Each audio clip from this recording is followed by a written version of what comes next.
Hey everybody, Ryan here from Music City Live. Welcome to the show, episode 2. I'm here with my good friend Jay Allan. What's happening, bud? What's happening? Good to be back. Thanks, man. Thanks for coming on. Appreciate it. Everybody, Jay is an incredible singer, songwriter, storyteller of many stories, which we'll get into. Manager and producer. He's from here in Ontario. And dude, where were you born? Where do you come from? Because I don't even know this. I was born in Glencoe, Ontario. You know where Glencoe is? I do, yeah. Okay, yeah, born there and lived there most of my life. And then met the woman of my dreams, and she was from Bothwell, Ontario. So I've been in Bothwell for 21 years now. Wow. It's good. Small town. I went from a small town to a much smaller town. And I like it. It's good. Loving the small town life? do. I like visiting the city for a short time. My mom comes from a small town in Northern Ontario, and I've been going up there since I was born, pretty much. Name the town. I probably did a gig there. Massey. Oh, yeah. Absolutely. Yeah. And you know, it's funny, as I get older, I get that same thing. I like, you know what, I've been born and raised in London, but, you know, there's just, it's getting crazy here. We're getting high rises now. It's starting to get wild, and I'm just like, you know what, I just want to go to the lake. I want to go fishing. I want to, want to go to the corner store and say hi to, Dave, and pet the old stray dog at the gas station. And I get it. It's just a different way of living. Do you think that's part of like the whole, like, because I know you're obviously huge in the country, right? Like, do you think that that's a big part of like the whole culture of it too, is just coming from a small town? I don't know. Maybe. I think it's just what, what influenced you as a kid and how, I don't know. You were raised in every genre of music. Yeah. Right? Because you were surrounded by it. I kind of was too. My dad was a hardcore country fan, and my mom was like folk singer songwriter fan, rock and roll fan. So I kind of got both of that. And then I also have a sister that's 5 years older than I am. So I got all the hair bands. It was the 80s, right? I was born in 78, so I was influenced by all of it. The country thing, I think, just came from the girls liked it. The girls liked it. And I'm a sucker for songs that are stories, and that's country music. I mean, they're story songs. Yeah, totally. So that's it. And so you got into the music thing because of your parents, would you say? I think I was definitely influenced by that. Like, my dad was producing stuff when I was young, and then kind of got out of the business, But it was just, there was always music happening. Like, it's kind of funny actually how I got in the music business. I always knew that I loved music. I didn't know anything about it, but I actually went to high school here in London at Regina Monday. Oh, really? Yeah, and grade 9 music class, had to play the trumpet, hated it. And every day I'd go down to music class, which was my homeroom, and it was in the basement. And on my way to music class, there'd be like 4 or 5 dudes sitting in the hallway playing guitars. And there was always 20 girls around them. And at the time, Nirvana was breaking, Pumpkins, all that stuff was happening, and I was getting it all. So it got to the point where I was just skipping music class and hanging out with these bad dudes. According to my parents, they were bad dudes, but I was hanging out with them in the hallway and skipping music. And my teacher called my parents and said, look, like, all he has to do is show up and he'll pass. But he's not showing up. He's going to fail grade 9 music. Wow. And my mom said, that's it. I'm getting you a tutor. You're going to learn how to play the trumpet. If you pass, you can take guitar lessons. He also teaches guitar. So if you pass grade 9 music, and the tutor came to the house, and I was in. And that summer, I never left my room. I played guitar to the radio the whole summer. And then, next thing I knew, I was in a band and on the road, and that started it all. Wow. Yeah. That's crazy. Yeah, that's just kind of it. By failing grade 9 music. I'm not recommending that for anyone. But, find it however you find it, I guess. Yeah, no doubt. Well, I mean, I think that's because I got a lot of students that apply here that are in high school sometimes, and they're like into music, but it's band music, right? Like it's not what you're talking about. Like those guys in the hallway are probably, like you said, Smashing Pumpkins. And all those kind of tunes, right? They were totally different. Yeah, they were playing stuff like I'd go home from school and hear a song for the first time on Much Music, see the video, go to school the next day, and they were jamming it in the hallway, and I'm like, I got to be able to do that, and I kind of always knew I could sing. but I didn't sing in the first two bands I played in. I mean, I sang a little bit of backup, but I didn't sing. We had two great singers, so it wasn't until one of the guys quit the band and then another guy, it was time for him to get the boot kind of deal. And they're like, Jay, you got to sing more. And I just started singing more, and that's where it came from. But yeah, I don't know. Those early 90s, man, they influenced me for sure. Yeah. So so you were in, how many bands were you in? I played in one serious band like at the end of high school, where we toured.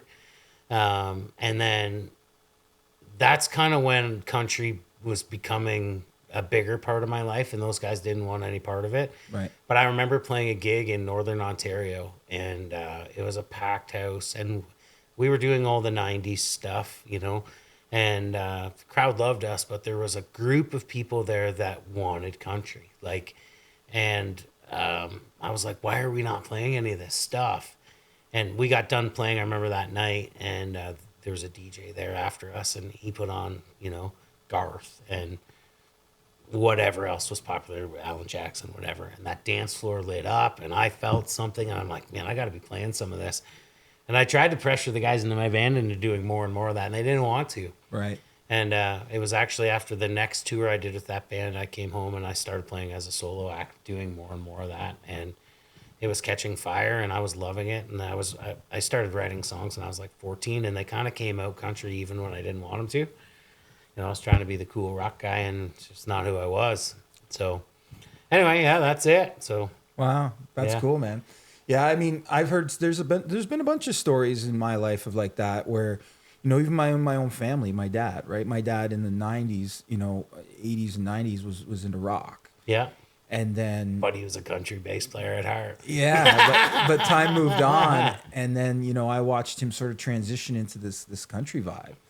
And he loved it, because it was new country at the time, right? It wasn't the Alan Jackson country; it was the new country style, and it was just starting to break. And my dad was, and at the time, he was putting this project together, and he didn't really fully understand the gravity of session musicians. Even. Oh, I remember talking to you about this because Chappie was part of that, right? That's right. Chappie came in, and yeah.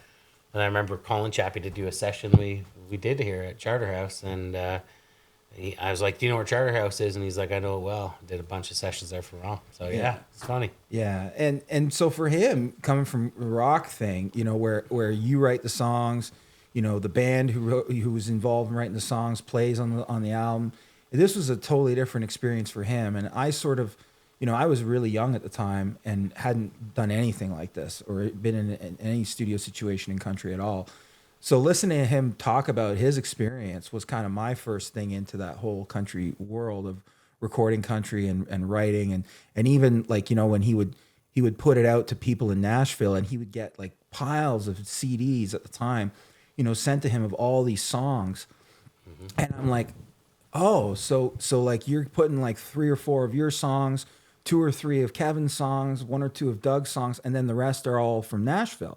And that, I was young. So again, I didn't know anything about, So, and it's funny because, young people today, there was a Morgan Wallen concert last night, I don't know how many of his songs are original that he wrote by himself. He writes a lot of them. But I mean, there's a lot of artists out there that, half their album is other people's music that they've either co-written or not, right? Yeah, or more. That part of the country industry, I would say, has changed a lot. When I first really started going to Nashville in 2008, there were still a lot of artists that didn't write their own stuff. A lot did, a lot always have, but there were a lot that didn't. So there was a lot of publishers that had a lot of staff writers. And I mean, there is still that, but it's changed a lot.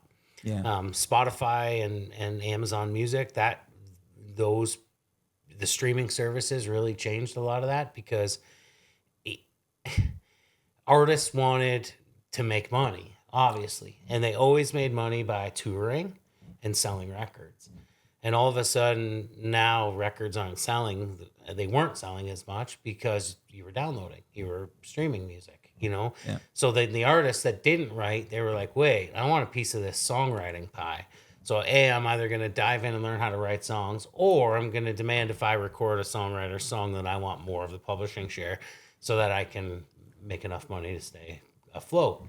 And a lot of writers said, yeah, half a loaf of bread is better than no bread. So yeah, take part of my publishing or songwriting credit. And yeah, it's forever changing. Yeah, You no, know? it is totally. And for me, that was, like I said, that was my first sort of thing into it. But you've written songs that you've recorded, but you've written pile songs for other people too, right? Like, Yeah. I've been lucky, and I mean, I'm not rich by any means, but having artists record your songs is pretty freaking cool. Yeah, it's just what I do. People ask me all the time, why do you write songs? I'm like, I don't have a choice.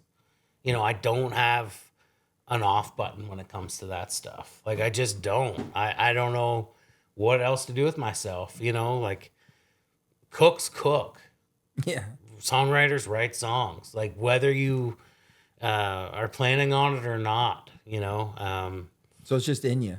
Yeah, and it doesn't leave. So There's periods where I don't write, and then all of a sudden it's like, man, I wrote 5 songs in the last 4 days. And then I've always been like that though. I think there's a couple different types of songwriters. Some write because they have a record to get ready to put out.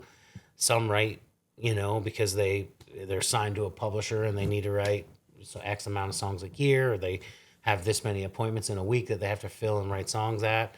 And then there's the artists and songwriters that write when they're inspired, and I definitely fall into that latter group. I've done them all. I've done every part of it, but if I had to say, I'm a streaky writer. Yeah, totally. So what inspires you? You mentioned inspiration when you're inspired. What inspires you to write? Just life, man. Yeah, Just life, and you never know what part of it is going to inspire it. It's funny, when I was doing music like full time, I kind of dried up as a songwriter because I wasn't inspired. I didn't have the day-to-day grind of going to work and having flat tires and dealing with shit. I didn't have it, right? Yeah. So I wasn't feeling inspired to write songs. I got up every day. I recorded in my little studio. I went and did a gig. I sold some merch. I updated the website. I did a radio interview day after day after day, and I just wasn't inspired. Like, life was good. Country guys need heartache and happy moments. And so then, yeah, it's funny. I went back to work in a greenhouse just to get out and get active again, and to have that, and to not also, because as you know, relying on the music business solely, things like a world pandemic or other things, can really affect your day-to-day life. Oh yeah. And the music business, like any business, is feast or famine. Like, I was so busy I couldn't take all the work I had, and then there'd be months I'd look at the book and I'm like, I don't know how I'm going to pay the mortgage. Jeez. Because I just don't have anything booked. Nothing came in this month, right? Right.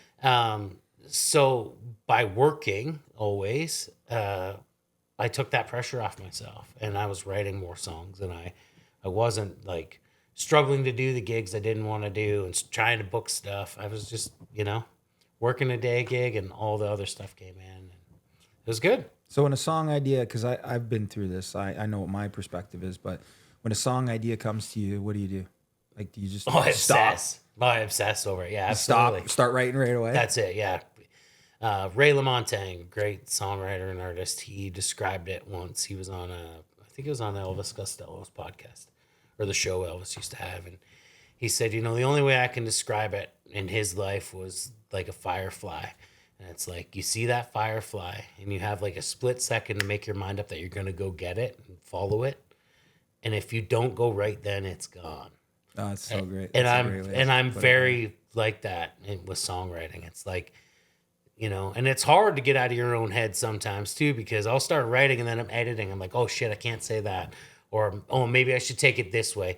Or maybe I should do that. And then the firefly's gone. Because you've just taken that. You're thinking about it business-wise instead of inspiration. Yeah, you're trying to polish it. Yeah. You just go get the firefly and polish it after. Pretty the jar up that you're keeping it in after.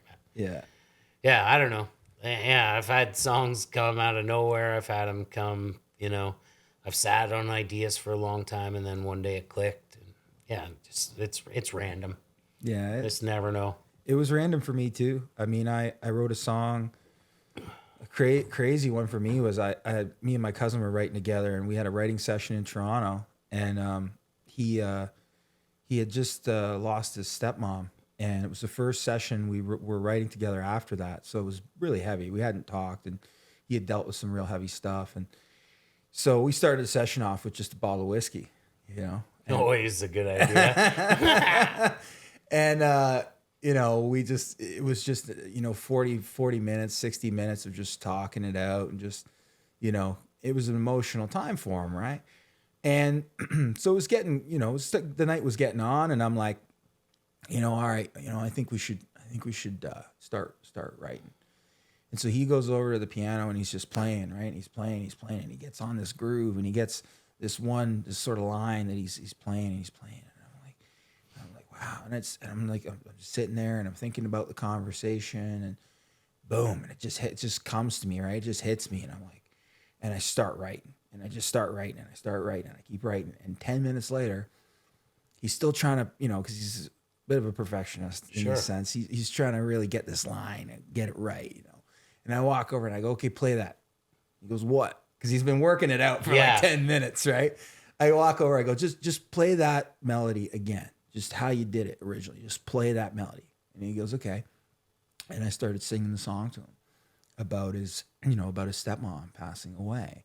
But it was weird for me because I was trying to write, a positive song out of a really bad situation. Mm-hmm. And that was one of the first times I've ever had to write about death, but try to make it positive and uplifting. Sure. And because I was trying to help him to heal, right? Yeah. And so that was, there it was, and it was heavy, man, and it was great, and I still love that tune to this day, and at some point I'll put it out, but it just came to me. It was just right there, and I was like, man, it was that Firefly situation. Oh, absolutely. I remember one of my favorite songs that I've ever written. It's pretty personal, and I've never put it out. I did actually record it, but was never totally happy with the production on it and whatever, and just it wasn't the right time or whatever. But it was one of those, and I remember coming downstairs one morning and sitting down at the table, and no guitar, nothing. Like, day was just beginning, and it was God or some power said to me, write this down before you forget it, dummy. And I literally wrote the whole song, and the song's 3 minutes and 20 seconds. That's how long. Like, that's the only time that's ever happened to me. There was no edits. There was no changes. The entire melody, everything was there.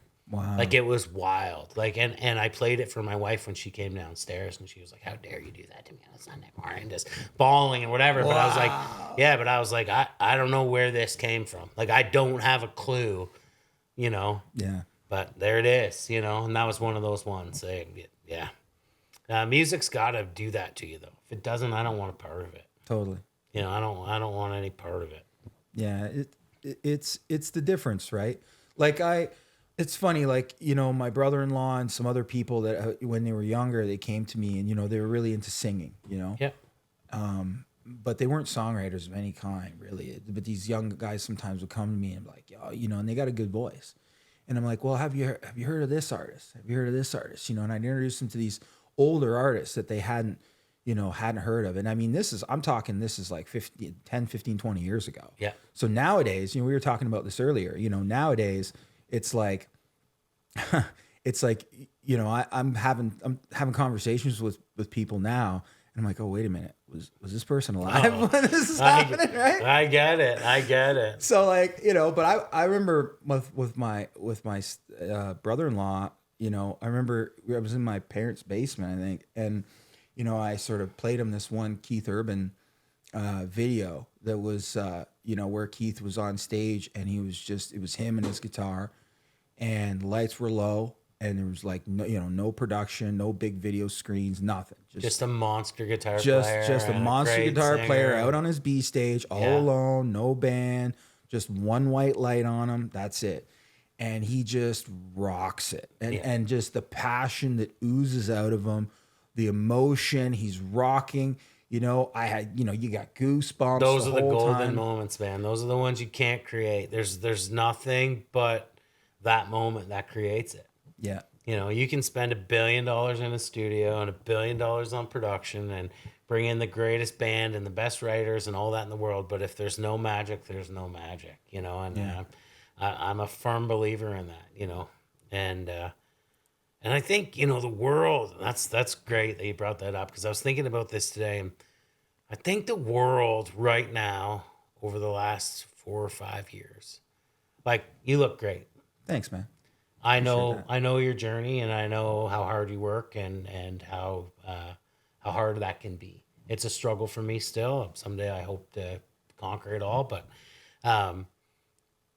people want to know what they're eating nowadays. People want to know that it came from a garden and it's not treated and it's whatever. And I think music is like that again.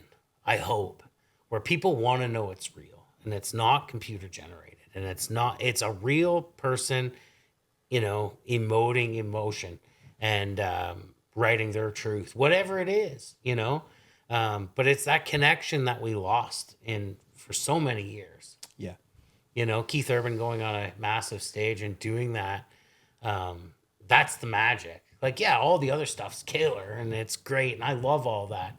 But that's what hooks me as a listener, as a fan, as a human being. Yeah. You know, and I don't care what kind of music it is. It's got to move you. Whatever it is, you know, you got to feel something.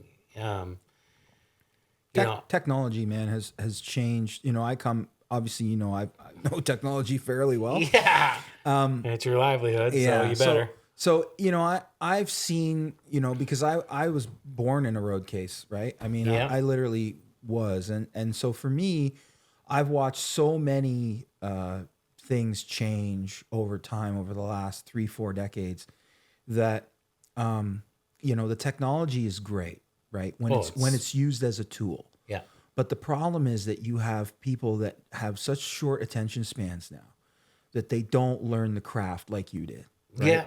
And whatever. Like that doesn't mean they shouldn't have success, but it does mean that we've taken the human element out of what is a human thing. Like I mean, if you line up, and don't get me wrong, I'm not saying there's anything bad with backing tracks. No. But at the end of the day, you know, what I just told you about that moment with Keith, and I mean, there's many artists I can list that, you know, Phil Collins, I've been to, you know, Don Henley, all these different artists that I've seen live, you know, there's that one Eagles tune, right? Where they all the guys come on stage. Same of that tune where they all come out. Oh, Seven Bridges Road. And 4 parts. Yeah, man. And I mean, I don't care if you've never heard that song in your life. You could be 19 years old. You have no idea. The Lady Annabelle did it to me last night. If you listen to that song live, like you're in the room, the energy's hitting you, you're right there, you got goosebumps. Yeah. It's unreal. Yeah. Right? Yeah. And I'm going to see them, by the way, next month. They're on their final tour. So I love it. With Vince Gill. Yeah. I love it. Yeah, Lady Annabelle, they're the ACMs the other night did a performance of a Clint Black song that I always loved, so that helped, I guess. But just the performance they did, like opening note to the closing note, like it doesn't get better than that. Like I felt something from the minute it started to the minute it was done, and I don't care how artists get me there. Like I really don't. Like you were talking about Morgan Wallen. People ask me all the time, "Oh, you're a Morgan Wallen fan?" I'm like, "Yeah, I would say I am." I mean, I've bought records of his, more for research, maybe. I don't know. But at the end of the day, I'm a songwriter, and I'm a music fan who loves songs. People are always like, "Who's your favorite artist?" I'm like, I couldn't name one. I'm a fan of great songs, and I don't of all genres. Excuse me, I'm dying. But back to Morgan Wallen, like, if you dissect his records, and if you imagine Morgan Wallen playing those songs on an acoustic guitar, those songs are unbelievably written. They are crafted masterpieces. Yeah. How they choose to record them, not my cup of tea at all. Some of them I love. Side 1 of the Dangerous record probably was the most played record in my house for a year between me and my wife. But I loved and held on to the way the songs were written. So like, again, am I a fan of drum loops and drum machines and country music and all that stuff? Not necessarily. But I mean, you know, in the day, nobody liked that Glenn Campbell brought horns to country. They're like, you can't do that. And then Garth brought the big rock production, and you can't do that. It's like, you can do whatever you want. And who gives a shit? Just do you. And if I like it, great. And if I don't, great. I'm not going to bash you for doing it. I don't care. And I wish the world was more like that, especially with music. Yeah. You know, like, do you. If you sell 100 tickets or 100,000 tickets, good for you, man.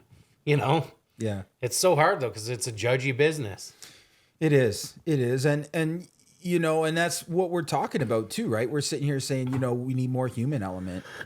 Meanwhile, you know, there's, you know, 90% of these bands hitting right now all got tracks on their stages. Oh, absolutely. Right? And selling out stadiums and making people happy. And that's what it's about. Yeah. And they're not doing any, like you said, they're not doing it. There's nothing wrong with it. It's all good. And it sounds great. Oh, like, sounds sonically, killer. it sounds killer. But to me, I'm like you. I people come to me and they're like, who's your favorite artist?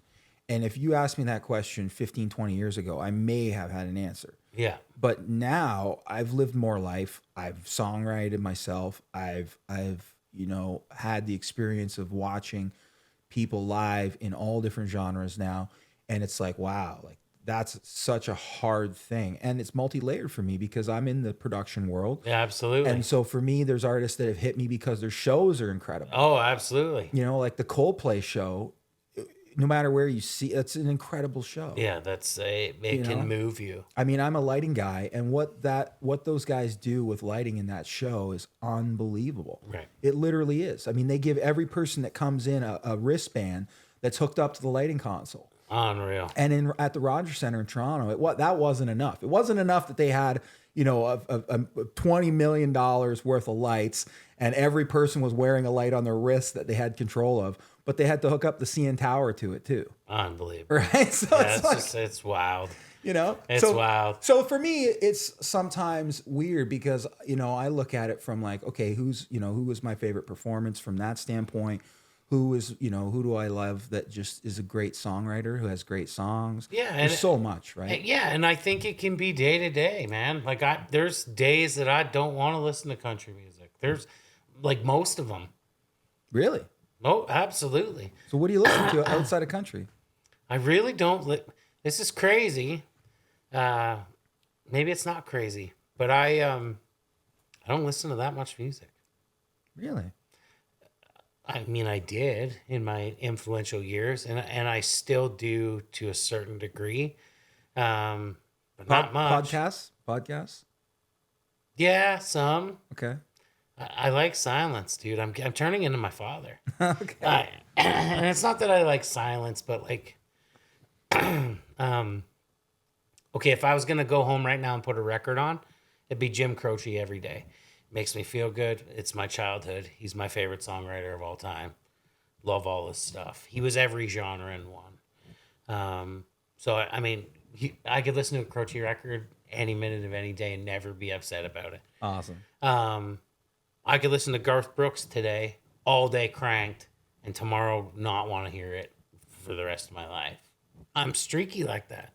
It might be Whitesnake the next day because I'm reliving my youth and stuff. Sure. As for new music, I struggle. I love a lot of it. And I think part of this is age and also the way technology is. But we don't hang on to anything anymore. And it drives me nuts. Like, your TV breaks down, you throw it out and buy a new one. And we're treating music and all kinds of art like that. The young generation are going to have no classics. They can't remember what they loved 2 weeks ago because they've consumed 150 songs since then. Yeah, I know. You know, and back to Morgan Wallen, like, good for him for being prolific, like putting out 38 songs a year, all singles. Like, what the fuck? I know, it's crazy. Like, good for you, man. Like, and they're all great. But the reality is, in 5 years, are people going to still be listening to those 38 songs from 5 years ago? Probably not. No. I hope they are, for Morgan's sake, and they deserve it. But like, I don't know if these kids will have nostalgia like we do. Well, they're listening. Yeah, a lot Like of they them. don't have the experience of going to the record store and waiting outside for the new REM to come out. Like I remember, like, Yeah, and not that I was an REM fan, but it was like, wow, big news in Rolling Stone. That's a magazine, kids. Big news in Rolling Stone. But like, this is going to be the album of the year, whether it was or it wasn't. You got excited about that stuff. Kids now are like, don't like it, love it, gonna listen to it for 2 weeks and then never listen to it again. yeah. And that's just, I don't know. So back to songwriting. Yeah. So what I said storyteller earlier. Yeah. We talked about sort of having the human element in, and then you talked about, the fact that you feel that you wrote better when real life was involved. Mm-hmm. And I think that's, it's interesting when I look at some of the writers that have done really well in Nashville with some of the bigger artists. They're not playing in their own band a lot of times. Like they're just regular dudes that have real life stuff happening, Right, songs. and they're writing about it.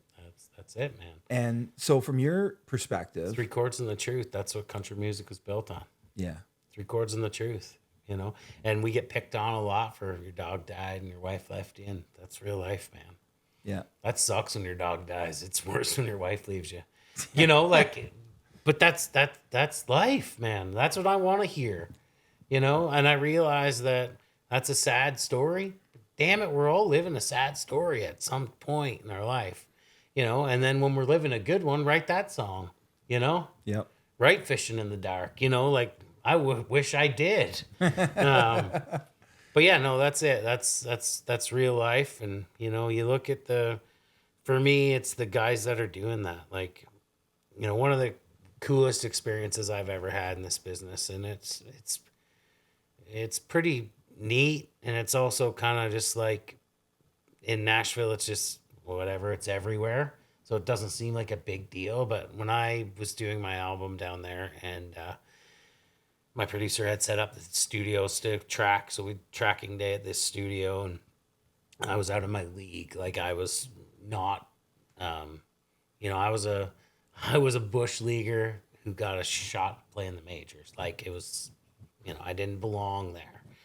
Maybe I did. My producer thought I should. And I felt like my songs were good enough, but like I got a pretty good awakening. It's like walking onto a stage in a local pub, and then when they pull the curtain back, you realize you're at the Rogers Center, and you're like, holy shit. But anyway, so we tracked at a studio, and we had like top call session players from, every big record that I owned. And I'm like, holy shit, that's the guy that played on this record. Holy shit, that's the guy that played on this record. Don't suck. Like just they're going to play on your songs. Like, so we get through that tracking day, and I'm like, whew, we did it. It's great. It sounds so good. So my producer sends me the address for the second day where we're going to go over do my vocals. So I get to this studio, and one of my heroes is a fella by the name of Bob DiPiero, Songwriter Hall of Fame. Yeah, I know the name. 30 number ones, whatever he's had. It's ridiculous. And my wife and I get there early. I'm going to track vocals all day. She's actually just dropping me off, and then she was going to go do some stuff, and nobody's there yet, and my producer's not there yet, and the engineer's not there yet. And so I get my guitar out of the car, and I'm walking up the back steps of this studio, and every brick in the interlocking brick are these song titles that are etched in the brick, and I'm like, it's a Bob DiPiero song. That's a Bob DiPiero song. Bob wrote that too. Like, what the hell? What studio is this?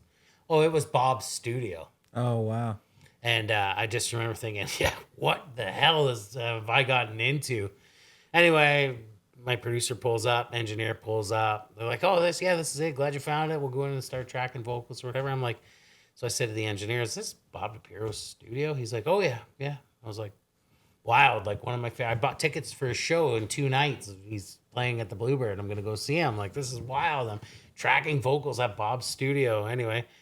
We walk in, and there's a dude making a sandwich that's like this big in the kitchen in jogging pants and a t-shirt, and I'm like, it's Bob friggin' DiPiero. Oh my god! And it just was a real wake up call of that, man. We're just all people.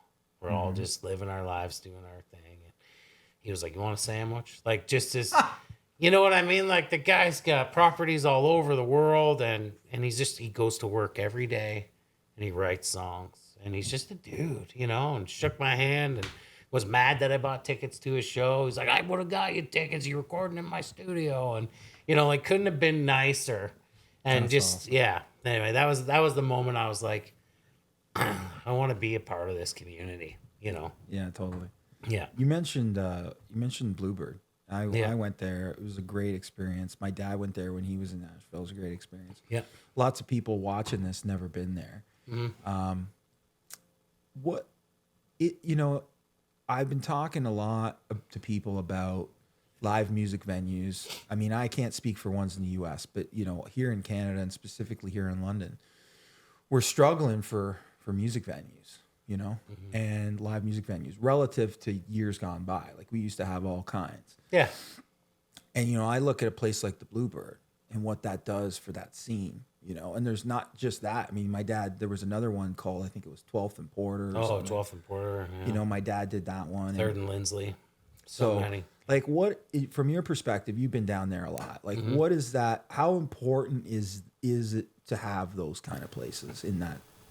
Well, I think you got to have them. And I'm not going to say that you got to have the Bluebird or you got to have those. Those are institutions. Like, I mean, they've been, you know, doing it for years. I think what we're struggling with, I mean, let's face it, Nashville's Hollywood now. Like, it is blown up. Yeah, it's crazy. It's insane. And I mean, good on it. Like, whatever. But I think what we need is audiences. And, you know, small audiences, big audiences. That's what we need. We need people invested in artists again. And I just had this talk with someone, and I know my wife and I have discussed it before. And I've put on a lot of songwriting shows over the years. And it's hard to sell people on something they don't understand until they understand it. And then you can't unsell them. They're in. They bought in. But you can attest to this in the business you're in. There's no middle ground anymore. You're either a pub guy or a bar band guy or a really good original band that can't get asses in seats. You're making $200 a night like we're in the 80s. That's a problem.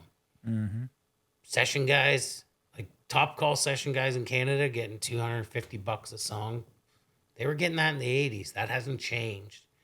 So you get a really great band that fills a bar in downtown London, and they're getting $1,500. You got a guy playing Bud Gardens that's getting $350,000. I'm not saying it's either of their fault, but what I'm saying is that as consumers of music, why is the $10 ticket not being purchased? But the $200 ticket is all the time. And I understand its popularity and I understand the logistics of all that, but there's no middle ground anymore. Like that, that middle ground of artists on the way up or on the way down has kind of been eliminated. Yeah. You know, like you see it, you deal with it at festivals and you deal with it, you know, production wise. And, you know, you have bands that are $3,000 for a show and they need $5,000 worth of production for a show. Or you have, you know, a Morgan Wallen show coming. How many techs were there? Was there, would there be 100?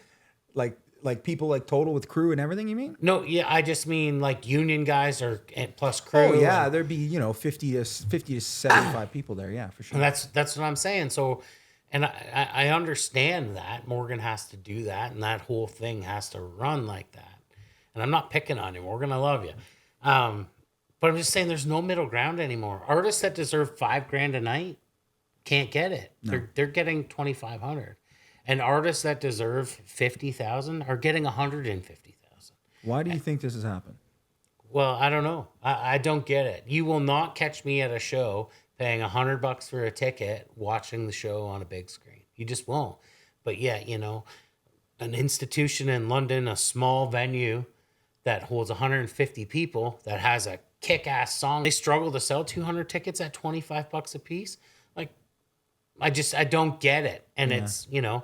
So for me, like, I haven't just seen the technology changes.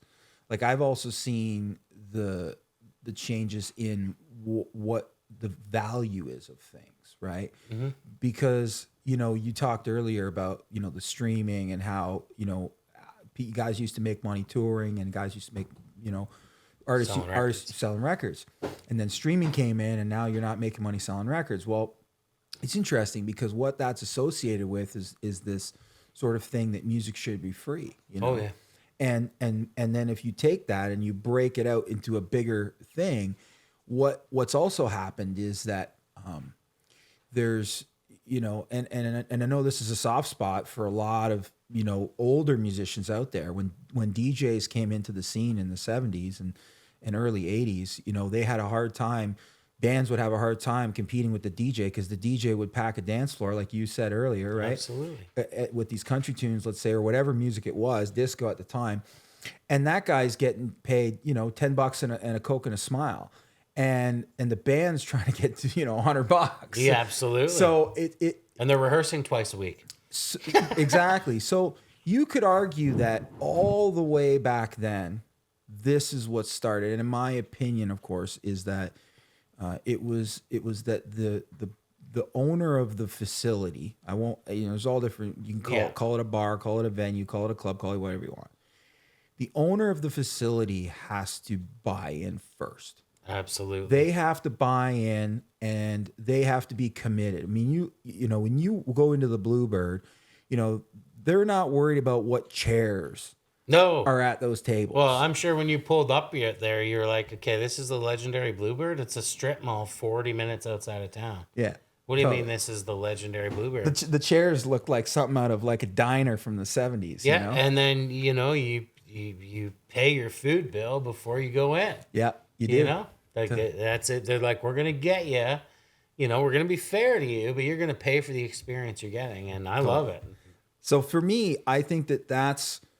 I think it started a long time ago, and I think it was this sort of thing where, bands are looked at as part of the furniture. They're looked at as part of the experience, and it's not and what some people, and I challenge people out there to create your own version of the Bluebird and value what makes you different. And what makes you different is you have these incredible songwriters writing incredible music that people will pay money to come out and see. Oh, absolutely. But you have to buy in first.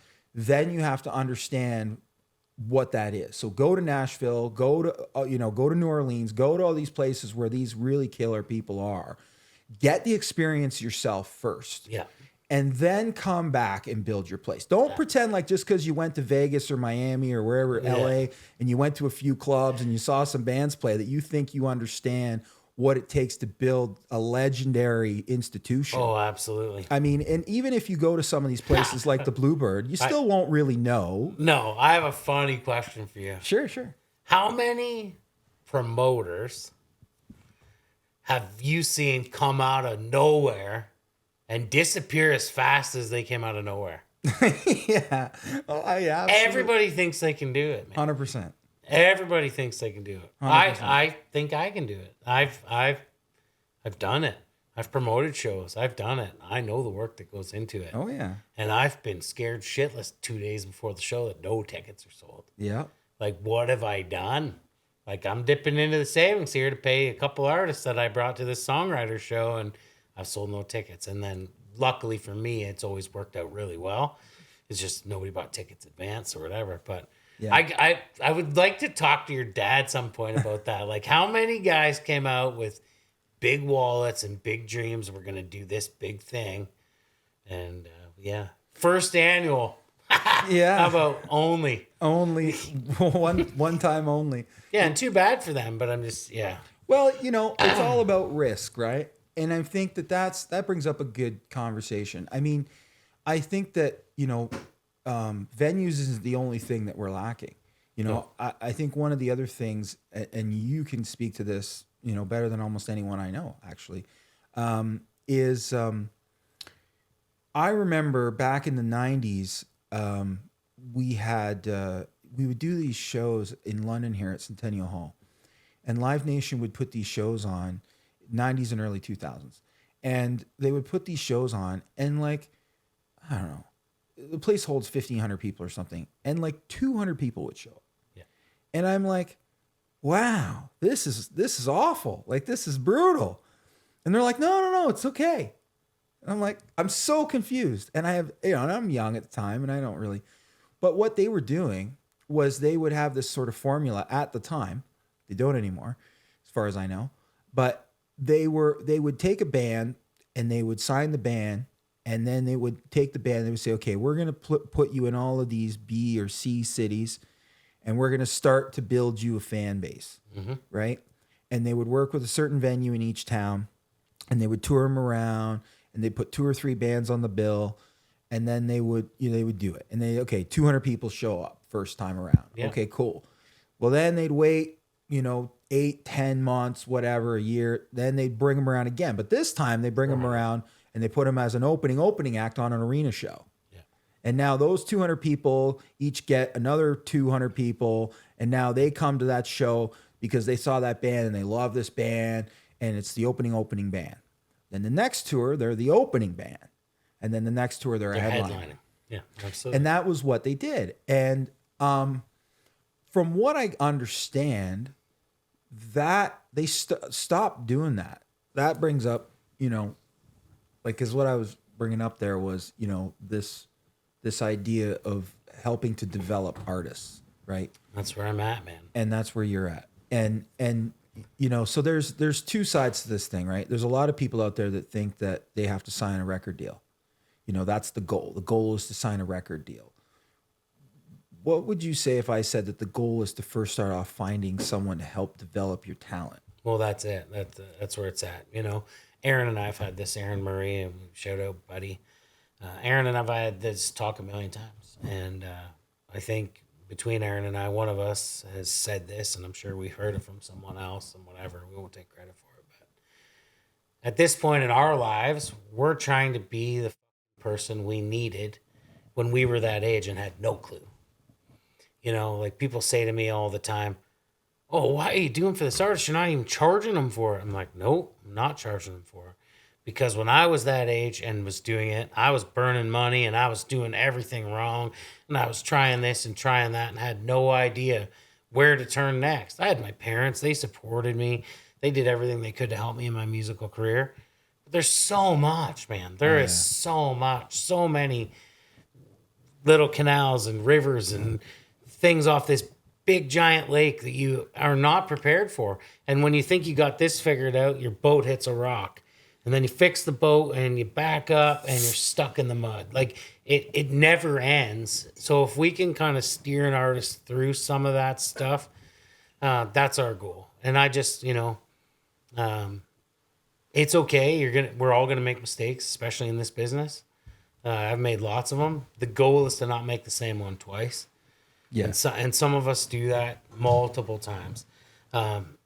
Do I know all the answers? No. But do I have a pretty good sense on what it takes? And I'm not about breaking an artist and making them famous. I'm about getting the artist what they want. So if an artist that I believe in, that I'm willing to go to bat for, says, I want to sell 100 tickets in my hometown for $20 a ticket. Well, let's work at that. But your show's not good enough yet. The songs aren't good enough yet. Your drummer's got to go. I'm okay doing those things and saying, maybe a vocal coach would help you here a little bit or whatever, or I'll help you a little bit with this. I didn't have that part, or things maybe would have been different for me, I'll talk about Olivia Mae Graham, who Aaron and I produce and kind of co-manage and consult and whatever, all those things. And it's great. That's a great project, man. Well, awesome. She's just a great artist who I've known since she was 4. Back when my record was out and doing okay, she opened for me. She was 14. And she walked on stage 14 and played a half hour of all original material. Wow. And I said to her, Mom, I'm like, encourage this. Like, there aren't many kids that are just writing songs that are that good already. Like, encourage her to do this, whatever. She's like, she obsesses over it. It's all she wants. I said, well, nurture that, and, here we come 8 years later, and I've stayed in touch with Olivia and the whole deal. And she knows what she wants. She works hard.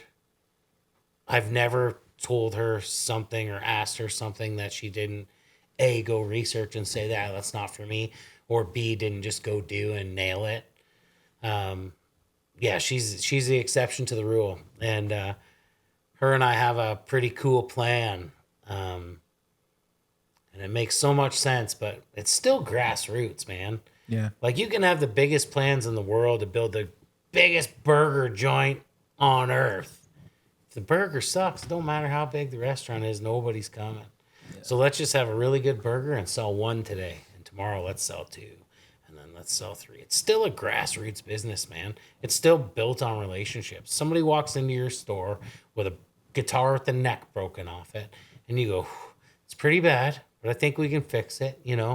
It's going to cost this much, but, you're going to be back to buy strings, so I'll cut you a deal on that, and you're going to need a tuner and an amp, and I'll, you know what, we'll fix the guitar.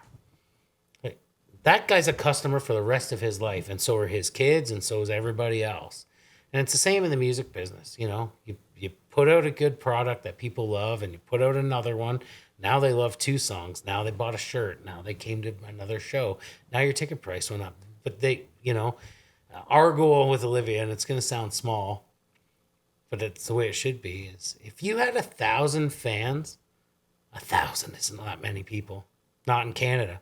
But if you had 1,000 fans that would spend $100 on you a year, you're making a fucking living in the music business. Mm-hmm. And that's our goal, for her to have 1,000 fans. That's small, man.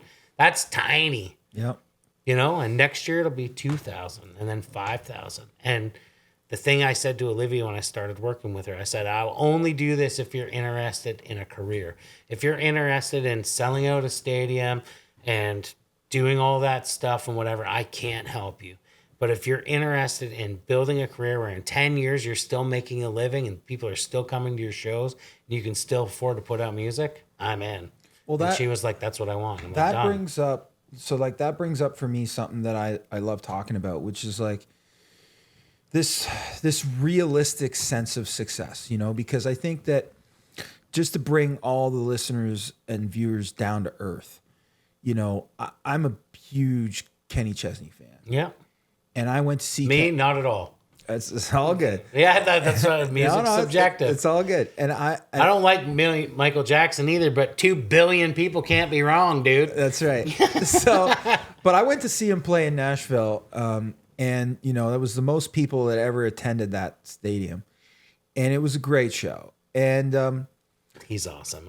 I was just picking on you. I'm not picking on Kevin. No, it's all good.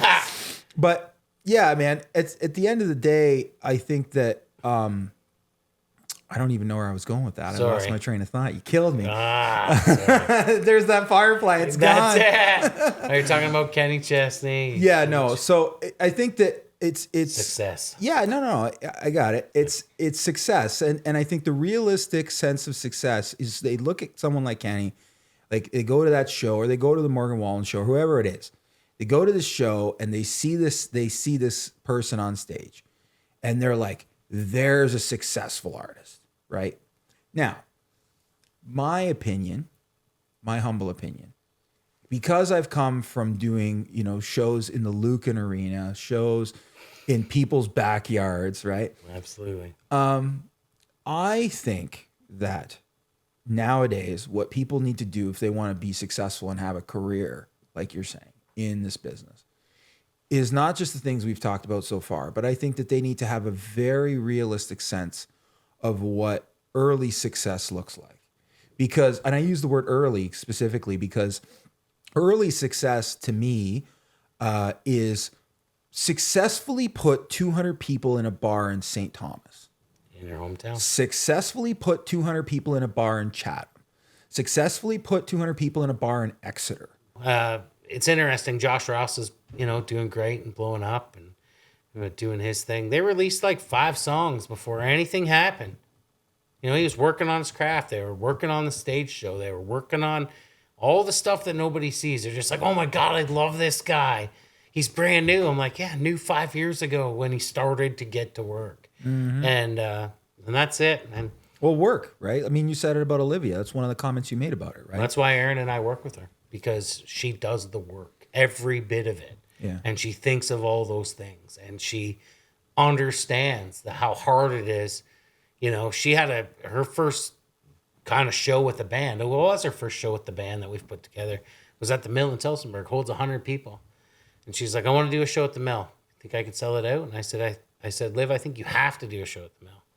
But I said, to prove it to yourself, I need you to do it on a Wednesday night. Oh. And she was like, what? And I said, Wednesday night. And she's like, why Wednesday? Like, don't you think the weekend? And I said, weekends are baseball tournaments, hockey tournaments, curling events. People are busy. Wednesday, you got to try and get them from the office or the factory to go for dinner and come watch your show. Let's see if we can do it. And she sold it out, and she was like, holy crap, we did it. And I said, you've built that audience, Liv. Yeah. You know, and she's going to do it again. She just booked another show. I saw that.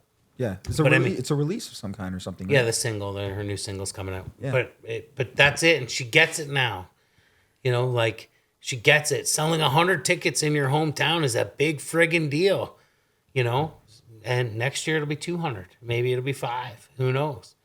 But artists don't get that. They just want... I didn't get it. Man, I was the epitome of that. I'm like, why is he on there? I'm better than he is. I should be doing that. Well, whether I was or I wasn't or whatever is not the point. Somebody did the work. I didn't. So I just sat and scrolled Facebook and went, assholes getting all this gigs. And I'm like, no, he's just doing the work. Yeah. Work, You know? and through the work, you meet people Absolutely. and you develop relationships. You know what it is. And that's what it comes down to. Yeah, people say to me all the time, like, my wife is the perfect example of this, because 10 years ago, I was having a meltdown. I was like, I'm done with music. I'm done with whatever. And we go through this every year or two, where I just physically and mentally am like, screw it. I'm done. I don't mean it, but I'm at the end of my rope, you know? Like, I'm sure you're like that. Like, I can't deal with one more thing today. Yeah, I get to that point eventually, yeah. And she said to me, you know, success is only how you define it. And she's like, I just looked through your calendar, and it is booked solid. I just looked through your email, and you had 31 people asked to write with you in the last 2 weeks. What do you want for success? I'm like, love you. Yeah. You know, like, love you. Thanks for bringing me back down to earth. Everything I wanted is right there, but we just keep seeing all this shiny shit everywhere else that we forget, you know, and you just keep chasing that next thing, and just like, wait a minute, I'm pretty good with what I got here. I worked hard to get this stuff, and now, you know, I got it. Yeah.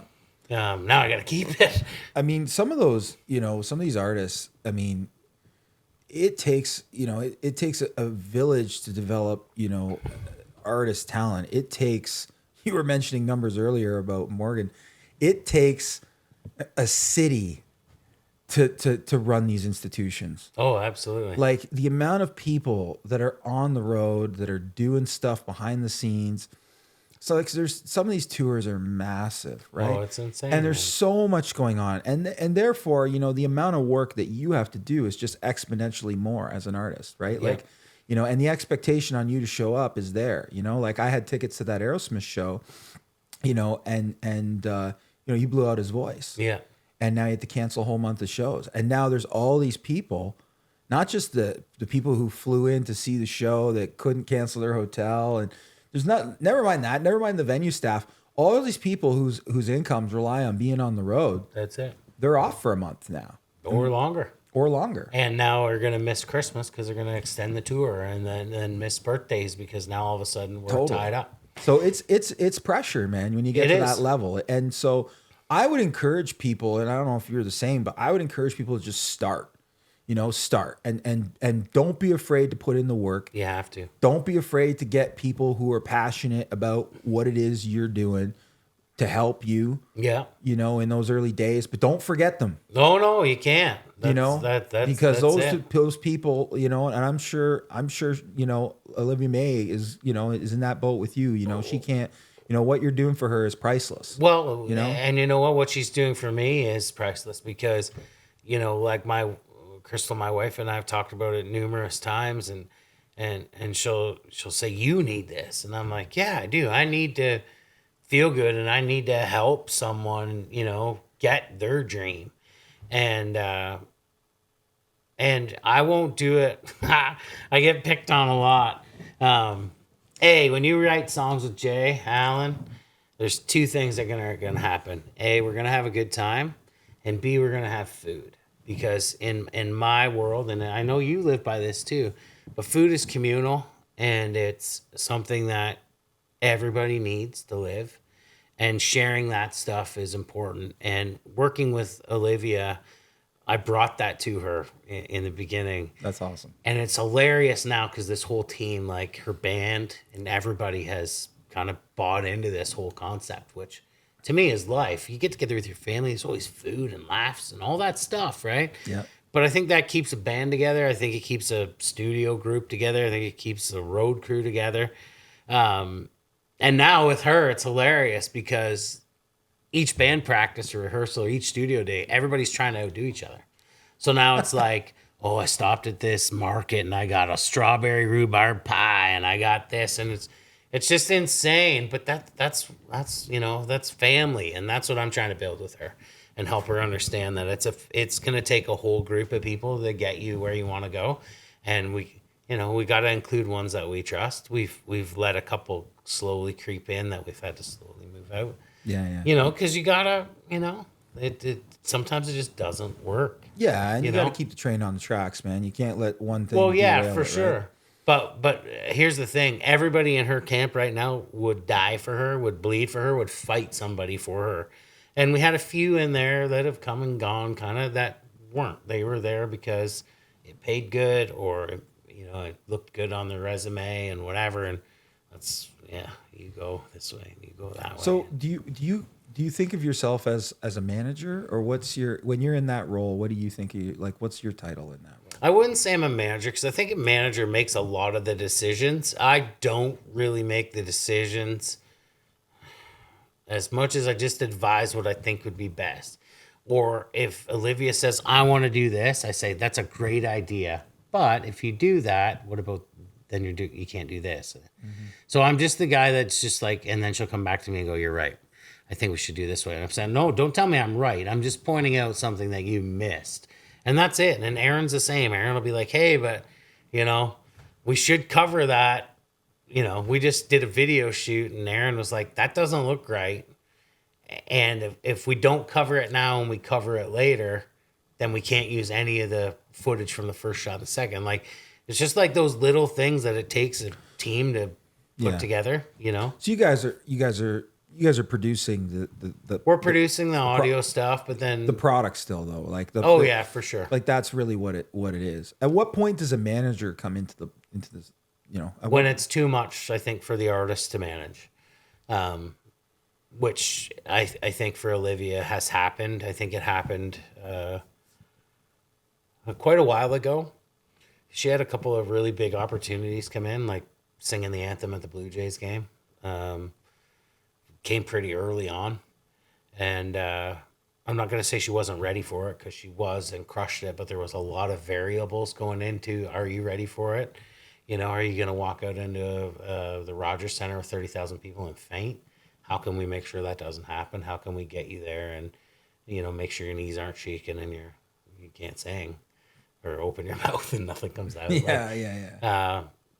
So I guess Aaron and I, as her consultants more than anything, got her through that. And then she had trust and faith in us. And then, recording the next song, and Aaron and I were like, I don't know if this is the right song. Maybe we should do this one. And her fighting back and saying, no, this is the song I want to do. And Aaron and I saying to her, well, prove it to us, because it's not ready. Yeah. Like, it's not good enough. And then it came back and it was way better.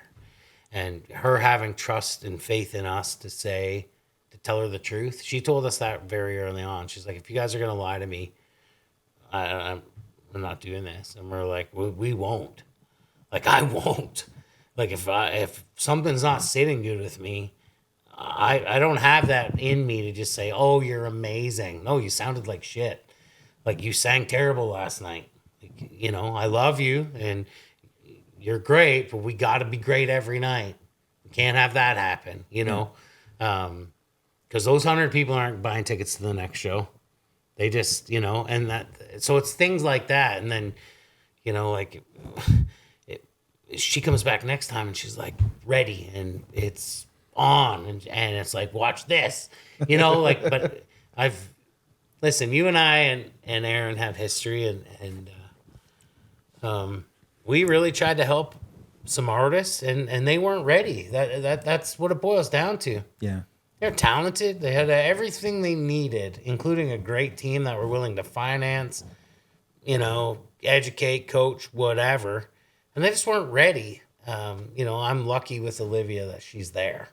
Yeah. You know? And I can see it, you know, even just the couple times I've run into her in the hallway, you know, in the studio, and she's got a great energy, man. Oh yeah. Like she's got what it takes for sure. And you know, with a great team and just time and the hard work, man, I can see it. It's cool. It's a kid with a paper route that all they want to do is buy something. So they rain, snow, whatever, they deliver that newspaper, and they just keep doing it until they get what they want. And that's it with Olivia. With the manager thing, you know, there's people watching this that are, you know, they go through this where they put people on their team that they know personally. You know, and that sometimes works, and that sometimes, especially in the early days when you don't have a lot of money to pay people. Absolutely. But like, what are some of the things? Like, okay, so you're Olivia May, or you're, you know, artist A, B, C, D, whatever. Yep. You get to the point where it's too much.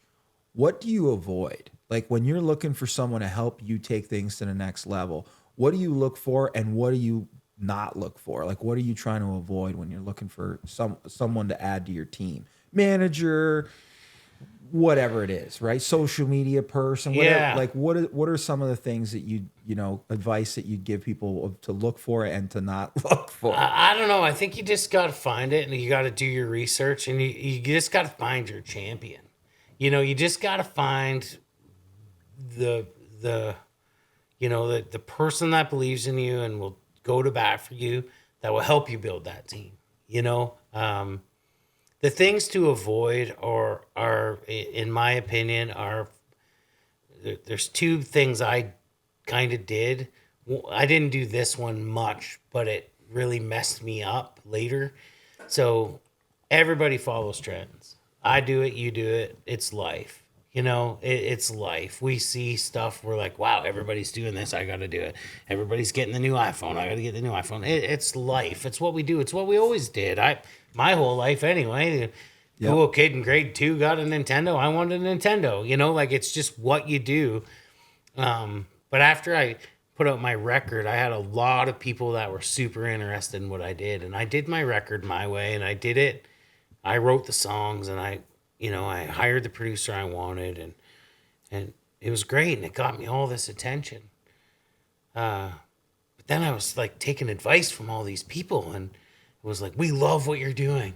Like everybody was so excited about what I was doing, and I spent 3 years trying to figure out what I was doing next. Oh, this guy says I got to do that. I should be doing this. I should go over there. Oh, I should be in Nashville more. Oh, I should go to Toronto. I should do this. I should work with that guy. I just wasted 3 years. I never put out another record, dude. It's 2010. I still haven't put out another album. You know, because it messed me up. You know, we love what you're doing. And that's all it took, man. And it messed me up for like a long time. Wow. Yeah. Like, oh, you should really work with this person. You can't do that. Or, oh, you have to do this, you know? And I chased it. I chased my own tail while the artists that were just kept doing what they were doing were going up here. And I was like right here, just doing this with 1,000 other artists that were like, oh, well, the last number one sounded like this, so we should do that. And the next number one, and just spinning on the merry-go-round while everybody else is enjoying the ride to the top. And I'm not faulting anyone. They were just giving me advice. And I took a lot of bad advice. And I'm trying to make sure I don't give Olivia any bad advice, you know. But the one thing I would tell any artist out there, you gotta own it. That would be my slogan. And if I had a record company, if I had anything, you have to own it. You have to own every decision you make. You have to own every piece of art you create. So I don't care if you're, you have to own it. Like, own it. Yeah. If someone wants to buy it from you, get what you need to get for it. But otherwise, you need to own it and control it. Because if you let other people control it, you're in trouble. You're talking about publishing as well, right? No, I'm talking about every part of it. Yeah. Like I know guys that have gotten into deals where they're like, man, our band's blowing up. We have a huge show happening. There's going to be 1,000 people there, and everybody wants T-shirts. We have no money to get T-shirts. And somebody out of the goodness of their heart says, well, I'll get your T-shirts made, but then I'm going to take my money out of, for doing this, I'm going to take my money plus another cut and plus another cut and then another cut. And next thing you know, there's drama, and there shouldn't be. But if the artist owns it and says to the guy, okay, thank you for doing this. I need you to lend me the money to get the shirts, but I'm going to pay you back the full amount as soon as all the shirts sell. I don't want to give you a portion of shirts for the rest of my life. Yeah. But those deals happen. They've happened to me, or back end deals. Like, as a promoter, you know what that is. Yeah. I'm not taking any risk. I'll give you $100 and, I'll cover your bar tab, and I'll give you $5 every ticket after the $100 is paid back. And those deals sometimes have to happen, but if you're constantly in those deals, they're all going to end bad. So that's what I mean. Like, own it. If you don't have the money to finance it, figure out a way to do it that you can still own it, and someone will help you. For those people out there that are watching that don't fully understand what publishing is. Yeah. What's your elevator pitch on that? Like what is publishing, and what should people be cautious of? Well, there comes a point, I think, where every artist, you don't need a publisher. You don't have to have a publisher. Publishers can be a wonderful tool. They can also be a tool that does nothing for you. It just depends. I can't drive to Tim McGraw's house, knock on his door, and say, dude, I wrote a song that I think is suited for you. Some publishers can. So if you're signed to a publisher and they're taking a portion of your publishing credit on your song, that's the only way you can get the song to Tim McGraw. So you sign a deal and hope, and they make you all kinds of money. McGraw cuts your song, or he doesn't cut it. They're wonderful for things like that. They get your songs in movies. They can protect you from lawsuits. They can pitch your stuff to huge sponsorship stuff and sync placement. Like, they're wonderful. But I would think for most artists, indie artists for sure, at this point, signing a publishing deal, it does two things. One, it can tie up your songs for a bit. And two, it can also get you where you need to be. So if I want to be a songwriter and move to Nashville and live there and write songs for a living and write songs every day or whatever, publisher can do that. So they can say, look, we're going to pay you a salary to write songs. We're going to own this much of your songs, but we're going to look after your apartment and your recording time and whatever to help you live your dream. That's wonderful. There can be bad to that too, but any business deal can be bad. Sure. But that's the dream for most songwriters. You mean you're going to pay me a salary to write songs against future royalties or whatever? Perfect. I just got to be really good to pay back this bill I'm going to get at the end if my songs don't get recorded. But so yeah, publishers can be really great. But I like the other approach. I like the approach of write a bunch of really great songs that do pretty well on your own, and have them come knocking at your door and saying, look, we see value in the stuff you're writing. We want a portion of your publishing. How can we work out a deal here? Right. Yeah. And publishing's changed a lot. I follow the laws, like the law of it, more than I do like who's publishing what, who's doing what.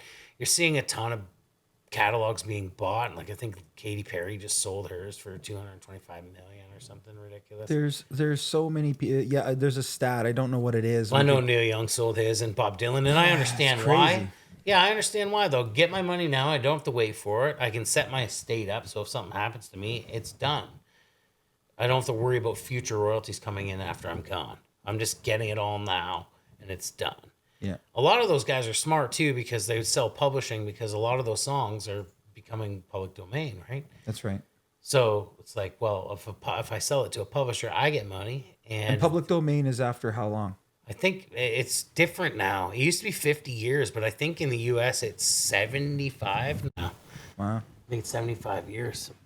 But anyway, good move. If I have a song that's going to become public domain and I can get paid out for it because I'm not going to make any money now, and the publisher now by buying it gets to collect money for 75 more years, why wouldn't I sell it? Yeah. It's a win-win, right? But I don't know. So aside from publishing, there's also, there's people who are watching this, they're like, again, coming back down to earth, this sort of realistic sense of success. It's like, well, I got to get signed by a label. At what point do you think that the label comes into play? Well, I think it can come in at any time. I mean, let's be realistic. There aren't too many people or families that can say, our daughter is 19 years old or our son is 20 years old and he's really good. We are going to invest $50,000 into his career. There aren't too many families that A, will do that, B, can do that. Also, a lot of families don't have any idea of how to do that or where they throw money. A record label can be super beneficial, especially early in an artist's career. They have the means, they have the resources, they have all those things. The only thing to be aware of is what you're giving up to get. And it's just any business transaction. I remember touring years ago with a Canadian band and they were signed and to a pretty, a good label that had some money and they were pumped that they had a tour bus, and they were pumped that they were playing some big rooms. I'm saying big rooms, 1,500 seat arenas, sure, or whatever. They were pretty pumped, and then they got the bill at the end of that tour for the tour bus. They were a long time delivering pizza to pay that bill off, and it got so bad that the band broke up, and that was the end of them. And the record label said, "Well, yeah, but $20,000 we sent you to a big studio in Vancouver to record that record. We hired your producer. We, remember that trip we flew you out to meet agents and we brought agents in to see you and bought wine. We went for dinner and, it's all recoupable, guys. You guys signed this deal. It was all recoupable. You didn't even stay together long enough for us to make any of it work." Wow. But I mean, like the reality is for a young artist, you see it all and you go, holy crap, they're going to put me on tour. It's like, yeah, you're putting yourself on tour and you better sell a crap ton of records and you better have a couple of hits or you're going to get the bill for it. And I'm not saying all record labels are like that. I'm not picking on record labels, but that's business. That's just business. Oh, yeah. And people have to understand the music business. Yeah. I didn't. I still don't, a lot of it. But if you can own your master recordings, like the whole Taylor Swift Big Machine battle, and and Randy Bachman went through it too, and if you can own your masters, somehow figure out how to, retain your masters and pay for your own recordings until there comes a point where you think you need to sell those. But that's if I built a house and I let somebody pay for all the lumber that it took to build the house, I don't want to give them the house when it's done. That was my idea to build it. So I think you build the house and figure out how much lumber you can build it with, and you own it. That's one of those things. 100%. I agree 100%. Yeah. Yeah, I mean, my family, we live by, so one of our theories is in owning, talking about owning things is, my dad, lost everything when I was a kid and learned a valuable lesson, kind of like what you're talking about, right? Like the bill at the end of the day. Now, there was a recession and my dad had some loans and stuff. But at the end of the day, one of his philosophies that is really interesting that me and my brother now live by because we're part of the family business is you got to own everything.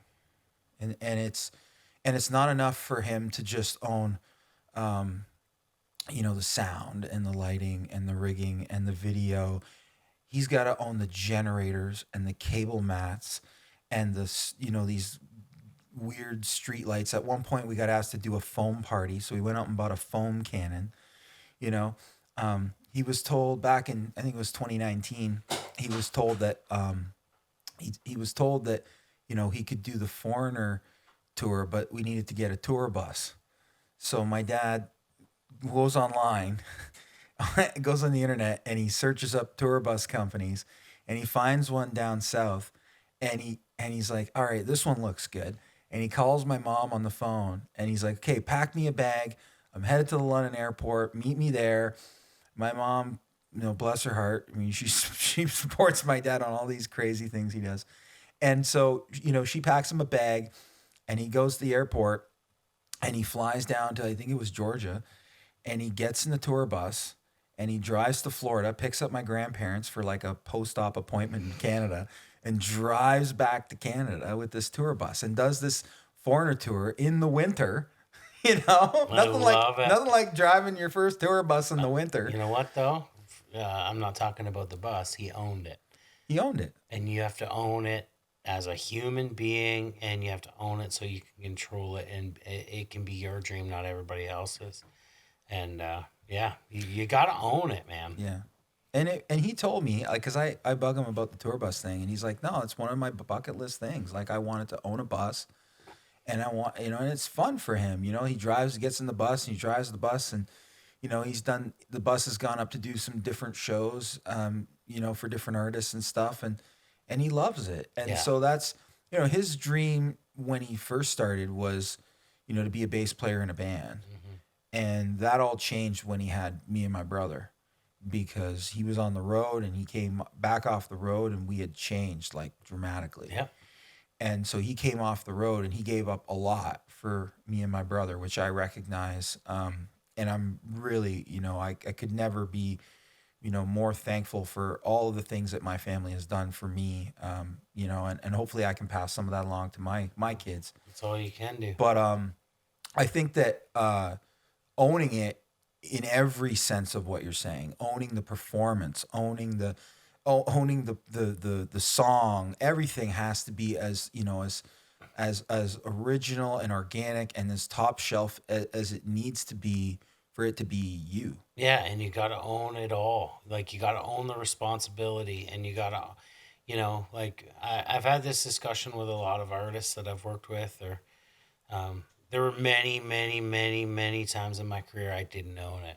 I was half invested, half in, and unsure. And yeah, you got to take chances. I'm not saying that you can't take chances and do stuff, but you got to own the decision you make. And you got to, like, if you have a band and it's, 5 people in a band, I don't care who the 5 people are. Somebody's got to be the leader. Somebody has to own it and say, I'll sell this band to promoters. I will make sure that, our rehearsal times are set. Somebody's got to own that. Everybody in the band can have a part in it. But there are a lot of artists that wouldn't own it. We can practice tomorrow.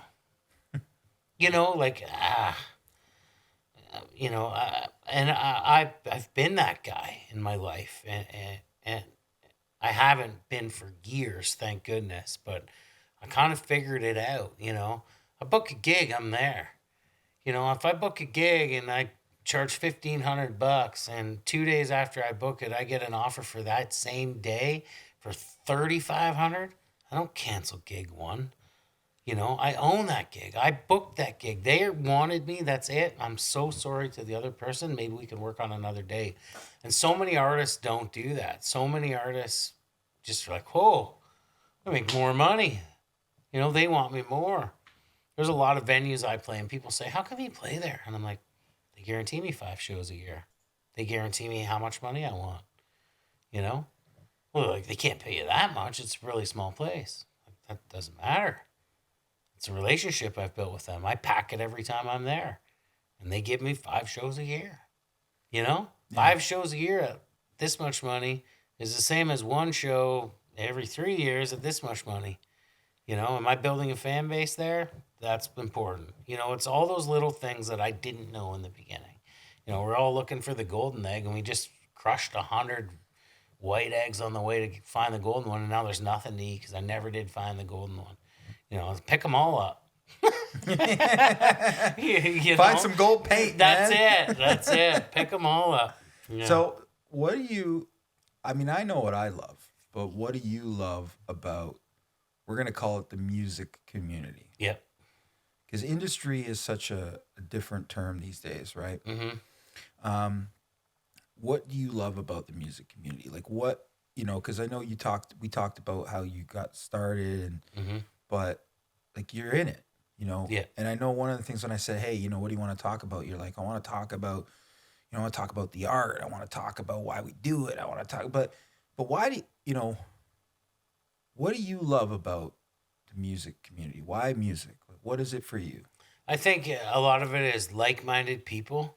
You know, so you're my people. Like, I just, you know, it's where I fit. I've played on great sports teams. I've worked at places where I have had great work teams or whatever. And, you know, the music community, and no matter what side of it you're on, if you're a DJ at a radio station, or if you're a tech at a show, or if you're a promoter, or if you're a musician, or if you're a session guy, or if you're a, you know, whatever, lighting guy, it doesn't matter what you are. It's we can be very standoffish, but when we work together as a community, like, there's nothing like that magical, you know, kind of thing that happens. And sometimes it only happens, like, I know bands, one band in particular that I was an opening act for, that literally couldn't get close, like, couldn't stand each other. Really? Personally. But when they came together as a unit on stage, there was nothing like it. Like, it was just like, I get it now. I get why they tolerate each other on tour for that 1 hour and 30 minutes on stage. Like, it's so good. Like, and it couldn't be a different group of people because it wouldn't work, you know? Wouldn't be the same. No. You know, there's one artist that I've written, I think I've had 8 cuts on records with her. And her and I are like that. I love her with all of my heart, and she drives me absolutely insane. And I know that that's 2 ways. Like, I know I drive her nuts. It wouldn't work any other way. I couldn't have that relationship with a lot of people. But when her and I get in a room to write, it's like, we go to the dark places, we go to the happy places together, we fight it out, and then when we're done, we're like, holy crap, look what we made. Listen to this. You know, it's like the best of both. And I'm like, see ya.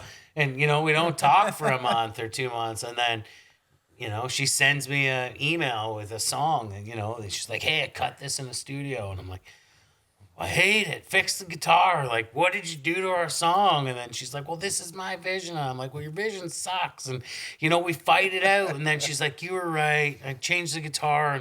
And then I'm like, oh, I kind of like the guitar now. Maybe I was wrong, you know. But that's it. It's like any relationship you're in, at least the good ones. You know, you get to the finish line, you just might battle a little on the way there. Yeah, the community's great. The country community is pretty awesome.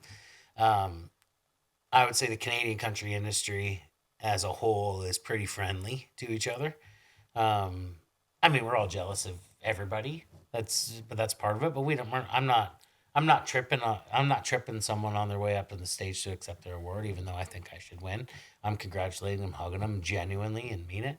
The rock world's always been different. The rock world's a little more, you know, hell with them, we're better, you know, a little bit. Well, there's a rebel side to that, right? Like, yeah, there's different beginnings, I would say, from rock to country. And, right? and I'm not saying that there isn't that a bit in the country industry, but I think the country industry especially both industries in Canada, but the country industry in Canada for sure is. I mean, we're all friends. Like, I mean, we're all doing the same thing. You know, we're all trying to do the same thing. So, you know, I think if we all help each other a bit, we'll all get a little further. Totally, Yeah. 100%. I think, I've seen, a lot of artists, work together, even in different genres that I've been fortunate enough to write in and been fortunate enough to even know people in. But I've got to travel quite a bit, and I've seen in other countries where it's a thing where, they don't hide, like, oh, what was that? How'd you do that bass? What was that? Who'd you get that bass tone with? Or what, and they don't hide that stuff. They're like, oh, come here, man. Let me show you that, Yeah.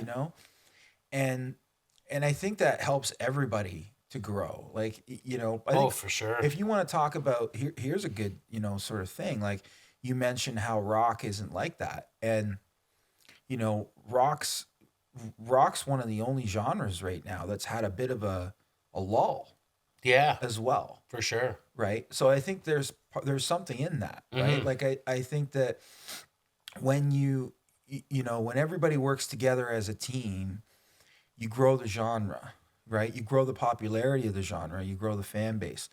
You all work against each other, it's a different thing. Now you're all trying to paddle your canoe, and you're all going in different directions. It's not going to be the same thing. Whereas with country, like one of the things that I love about doing lights for country music, is the energy is unreal. Oh, yeah. The energy on the stage, off the stage, in the room is just bonkers. Yeah. And it doesn't matter really what artist it is. I mean, yeah, arguably if maybe they wrote or it's an original song and they wrote it, that it's more of a goosebump situation from the performance standpoint. But for me, I I love going to country shows. I love doing lights for country shows.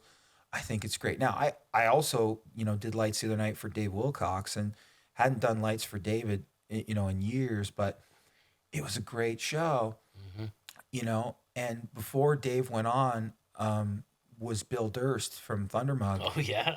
and Still kicking it. Bill crushed it. Oh, yeah. He Still, crushed yeah. it. And the room was packed. It was sold out. Yeah. Right? The room was packed, and it's a big room here in town. They played, and Bill, they asked me who should open up for David Wilcox, and I said, what about Bill? Who's Bill? And Bill comes in, and he's just hanging out, and what's going on, and he comes in, and of course, he's got no pedals, right? Like No. there's a Straight. there's a famous story, right? There where my dad was mixing sound or something. I won't get it right. Yeah. I'm sure he'll bug me later, but the gist of the story was somebody came up and was like, "Hey man, how does Bill get that sound?" And he's like, "Well, he's got three things. He's got an amp, a chord, and his guitar." And they're like, "No, come on, man! Like, like how does he get that sound? Like that sound that he has there? How does he get amp, chord, guitar?" That's it, man. And I'll be honest with you, and and I said it to the sound man who I've known for years now. David sounded phenomenal, and he's even though he's getting up in years, he crushed it. He's a pro, man. But when Bill played, the guitar sound was not right here, yeah. right here, and he's got this thing, man. It's unreal, and so. He crushed it. He did a great job, and it was a great show, and it was a pleasure doing lights for both bands. And I love that. I love that I get to share in that connection as a lighting guy. Because with lighting, it's different than sound. Being a sound man is awesome, but when you're doing lights, I'm essentially playing another instrument in the band. Oh, yeah, absolutely. And it really is about me connecting with the band. And that's something that, we struggle in this business for lighting guys, good lighting guys. Yeah. Like, and I mean struggle. Like if anybody's listening to this, we have a couple recording schools here in London that do really well and put out lots of great sound engineers every year. And that's awesome. But the digital theater program, which was the only thing that we had in the college here that was doing any lighting, closed. We have no lighting programs, and it's an art, Yeah. man, Oh, of its own. there's no doubt about it. And I would say that, from just throwing it out there, but I would say, there's people that should look at that, because it's another thing that you can do, even if you don't, if you tried guitar, it isn't your thing or whatever. Like there's other things behind the scenes like that people Oh, can do. absolutely. I spoke to a school class. I think they're grade 5, 6, or 6, 7, and went in and did music talk with them and played a few songs, and we talked, and there was this one little guy at the back of the class, and I could tell he was taking it all in. And I said, any questions at the end of this? So all these kids, one girl's like, do you know Taylor Swift? I'm like, no, I don't know Taylor Swift. Like, never met her. She's this huge superstar who has no idea who I am and never will. But, and so few other questions, like, how long do you play with guitar with a pick? How long have you played guitar? So I'm answering these questions, and this little guy's sitting at the back, and I can tell he's got a question. So anyway, I said, hey, bud, do you have a question back there? He said, so you're telling me, like, I could just be a manager and make a lot of money and, get to go to concerts and stuff and travel around with a band if I was a good manager? I'm like, absolutely. You'd probably make more money than the rest of us who dream of being a worldwide musician. I wish somebody came to my school and talked when I was a kid. I had no clue. I know. You know? Yeah. It's funny. Somebody asked me not long ago, they're like, hey, if you weren't in music, like, what would you have done? And I said, honestly, like, I love cooking. Always have since I was a little kid. Yan Can Cook was a show on TV when I was a I remember that. kid. Yeah. And he Yeah. always wore the wicked aprons that said, like, walk this way. Or, he always had that don't walk, run. Like, it was all, I love that guy. And I used to get Play-Doh out, and my mom would give me a plastic knife, and I would chop the stuff, like, with Play-Doh. Like, I loved the act of cooking, and I still do. When you were in school and I was in school, there was no culinary arts program. There was none of that. And there was no, you can go to school for music even. Like, you could if you wanted to play trombone or trumpet. But now there's all that. So, yeah, anyway, off topic. That's a no, man. It's Yeah. not. It's I mean, I was mentioning before we started earlier, like, there's an entire generation. I talked about David Wilcox. I mean, Yeah. here I am having a conversation with the girl who's the event manager at that show. And I'm like, this is great. I'm so excited. I haven't seen David in years. I remember, doing lights for him back in the day in Harris Park. And she's like, when was that? And I'm like, jokingly, probably before you were born. I love And she's it. like, well, when was it? And I'm thinking, and I'm like, it's probably 98. Yeah. And she's like, yep, before I was born. Wow. Aaron and I were talking to Olivia about that because we're getting her show together for a couple shows she has coming up, and she wanted to do some cool old covers or whatever. And it slipped my mind, but I can't believe it has because it's a huge song. But anyway, I will remember at some point, and I will write a comment on this video when I do remember. But Olivia's like, oh, I'm going to do this cover of a song. And I'm going to use this as an example, even though I know this isn't the right song. But she was like, oh, I'm going to do I'm a Believer by Smash Mouth in the show. And Aaron and I looked at each other, and I'm like, she has no idea who the Monkees are. Like, it was just, we were just so like, she thinks that's a Smash Mouth song. Yep. She's 23 years old. Like, she remembers it from Shrek, and she's doing it right. But and I'm like, I'm old. Like, I did, whatever. Not her fault. But it's just like, yeah, I have no idea who David Wilcox is, and yet you already had done lights for him. Yeah, totally. So, hey, that brings up something interesting. So, what do you think the level of importance is for young people to go back and listen to all this stuff that they weren't around for? Like, what's the value of all that? I don't know. I think it's like anything,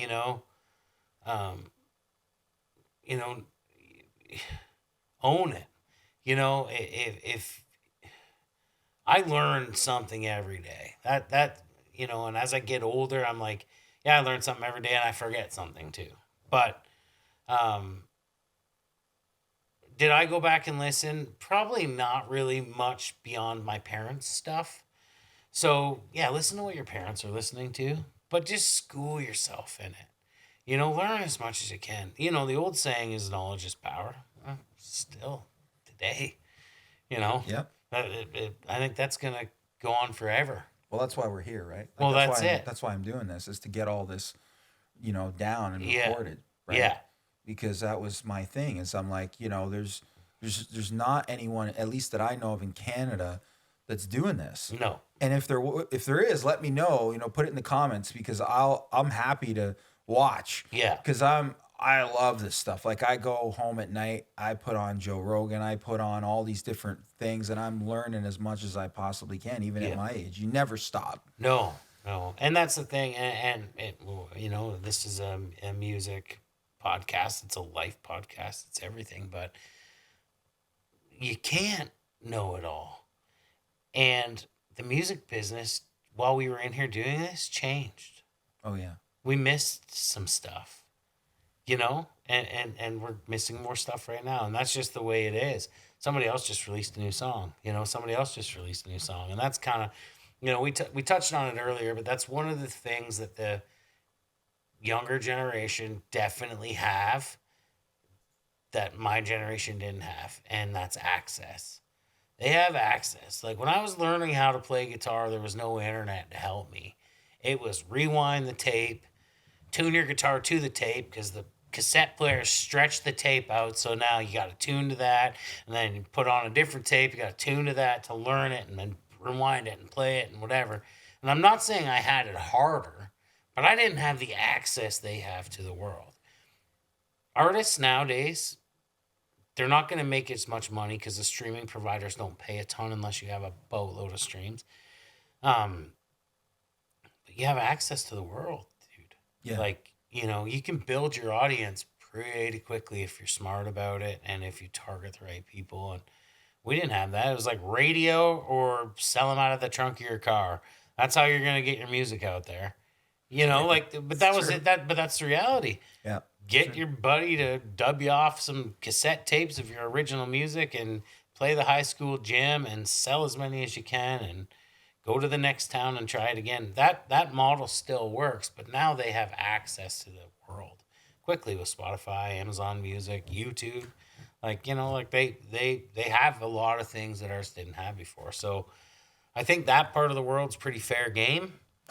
Are you fishing an ocean now, though? Because you have access, but you have access to there's just so much everything. content. Oh, there's just so much content. Like, episode 1, I had my friend Nick on, and he owns a label. And, one of the things that me and him talk about, all the time, and even we did a music conference together years ago, and I invented this thing called gettin. Mm-hmm.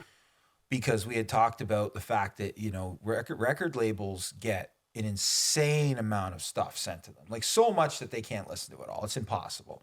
And so, it's the same online. Oh, absolutely. It's the same. There's too many options. So what's your opinion on that? Like, how do people, without giving away the farm on what you do, like, how do artists, what's one unique way that they can sort of sift through the noise? Well, for me, it's always been build it from the ground up, grassroots. Yes, you have access to the world, but very few people get a big piece of that pie.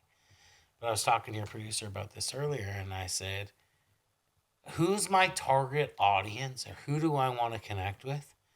And go after them. And if it's 25-year-old men that are struggling with mental health, then find those people. If my music relates to backwoods hillbillies that love bluegrass songs about real stuff, find those people. They'll be your champions. They're gonna love you, Yeah, but don't try and compete with Morgan Wallen, who's doing this, and don't follow this because they're doing well. Find your people. I recently I had this talk, and I'm not gonna bash this corporation. Yes, I will. No, but listen. It's for any business, but McDonald's, let's just use them as an example. when we were kids, man, they had great burgers. But then they branched out, and then like, now we're gonna do pizza, and we're gonna do this, and then we're doing salads, and we're doing all this, and everything became mediocre. Just have, if I go to a restaurant, you have 75 options. I already know that it's mediocre. Do what you do really friggin' well, and be done with it. And I tell artists that all the time. I'm like, do what you do well, Yeah. all the time. Don't be a great songwriter and a terrible singer and keep singing badly. Like, it's not helping. You're really good at this. You're a really good, you can really throw a baseball. Why do you want to hit? Oh, you suck at hitting. Go over there and practice. Don't show anybody.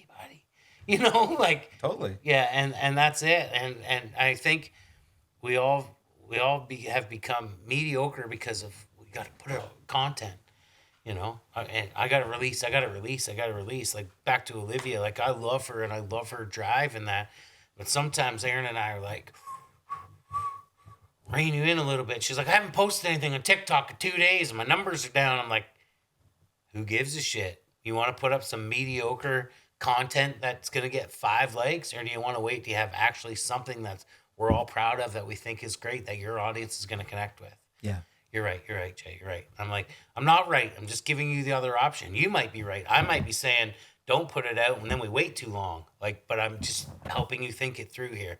Like, what makes the most sense? And so many of these artists, like, content. I'm sick of it. And there's nothing good. There's no meat. It's just bun, pickle, mustard, pickle. It's like, wow, when are we getting to the burger? Yeah. Totally. No, it's totally true. And just, to use the food reference, like, I know we didn't head there tonight, but we'll do it another night. But I got my shout out to my buddy Andrew and Jess at Craft Pharmacy. We go there. Usually, don't think I didn't look at their menu. Usually before this. But part of that is obviously the relationship I have with them, but part of it is the food. Like, yep. And you're a food guy, so you get this. But like, he came. He's like, yeah, I got a new menu, and I'm looking at the menu, and there's only a handful of things that have changed. Because like you said, there's that consistency that, that he does these certain things really, really well. And so I take people there and they're like, what's good on the menu? I'm like, everything. Yeah. Everything's good on the menu. That's what I want. Right. I don't, yeah. And yeah.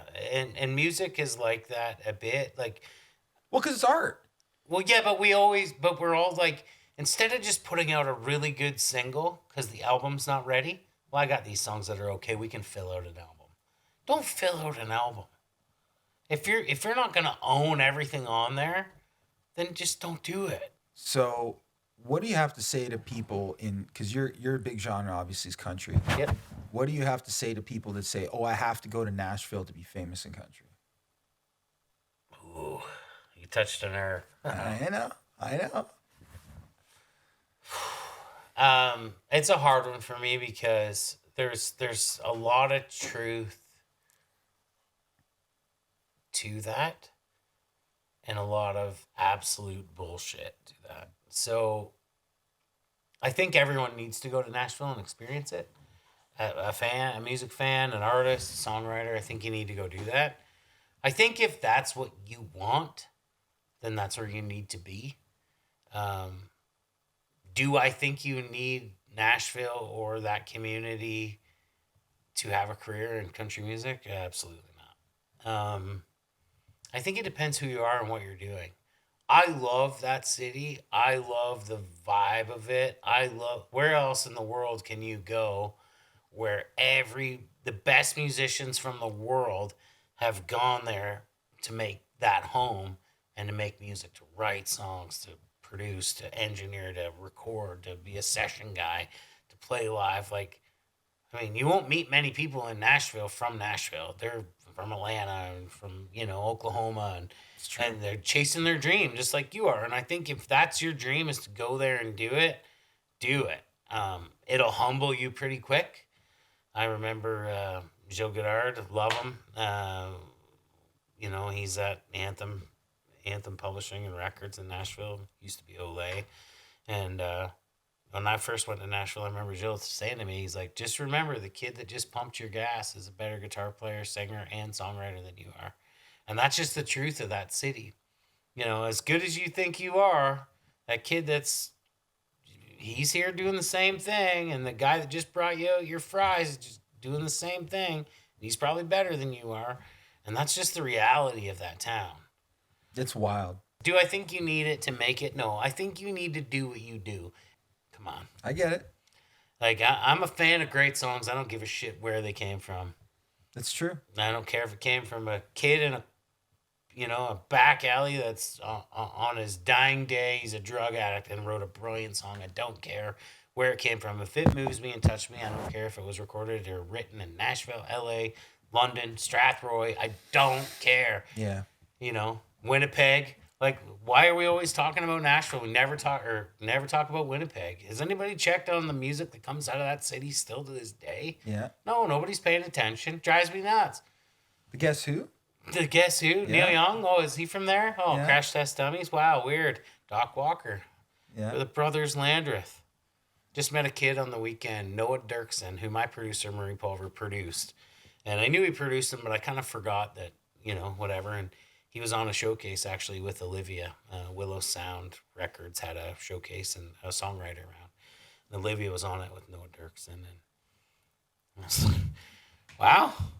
Is nobody paying attention to what's going on here? In these little side stages? Yeah. And we're all, award shows, and it's wicked, and everybody's great. And I'm not bashing anyone, but it's like, there's just so much stuff out there that we're all missing. Yeah, well, that's because there's so much stuff. Well, out that's there. it. Yeah, it's just how do you wade through it. Yeah. We were talking about it earlier about the studio. Like I got a studio here. You were talking about studios getting bulldozed in Nashville because of the home recording thing. Well, that's a big part of it, and also record labels not giving artists $50,000 to go cut a record anymore. It's just like figure out how to do it on this much. But it ends up with all this. So now you have all these people recording at home, going to the recording schools, learning all that stuff, which is great. But now you have exponentially more stuff out there that you got to sift through and, to find these people. Well, it's crazy too. Like I remember, and I saw this firsthand, but I didn't experience it like Dirk Bentley did. And I remember watching an interview with him, and I saw it a bit. But when I first started going to Nashville, like 07, 08, there were guys that were full-time songwriters. That's all they did, write songs. I mean, there still is, but not to the numbers that it was then.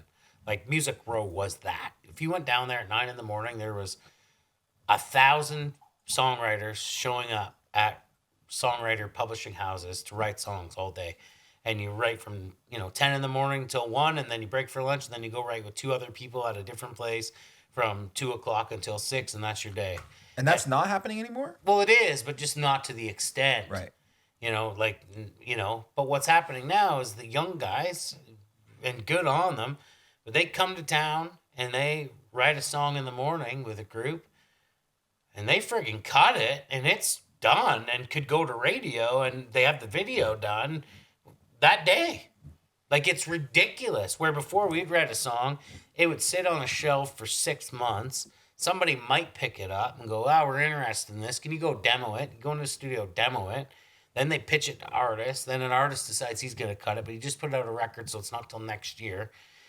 And there was thousands of songs in the pile. But now, like, the guys like Morgan and Hardy and those guys, they just write a song and cut it, like, that day. That's awesome.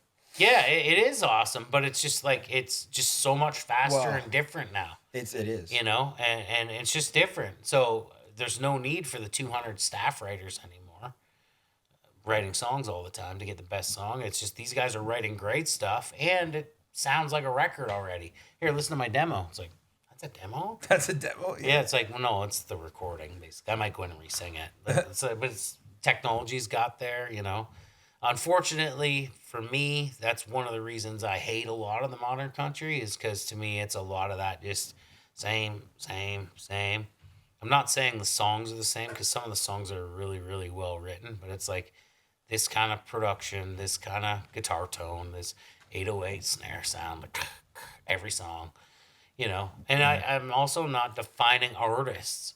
If I do listen to country radio, I'm like, Okay, who the hell was that last 4 songs? But do you think that's people chasing a sound? I think it's people using the same technology and going, this is working for them, I'm going to do it. Yeah. So not being themselves, not Yeah. building that original I think thing. it's like, dude, that guy across the street selling a shit ton of French fries. We need to have French fries. Yeah. That's what it is. I got one. So speaking of how things have changed over the years, is there, because you talked about Olivia doing one, you just talked about, coming out same day, recording and doing a music video. Are music videos still relevant in country? Yeah, I think they're relevant in any business, really. I think it's hard to get 1,000 people to a show. It's easy to get 1,000 people to watch a YouTube video of an artist. So if yeah, I think they're important. I don't think big budget videos are important anymore, but I think content is important. And I think it's Olivia's the perfect example of that. She's a good singer. She's a friggin' great songwriter. She's a great performer, but she's a great person. And that doesn't show on a record. It shows in a video and it shows live.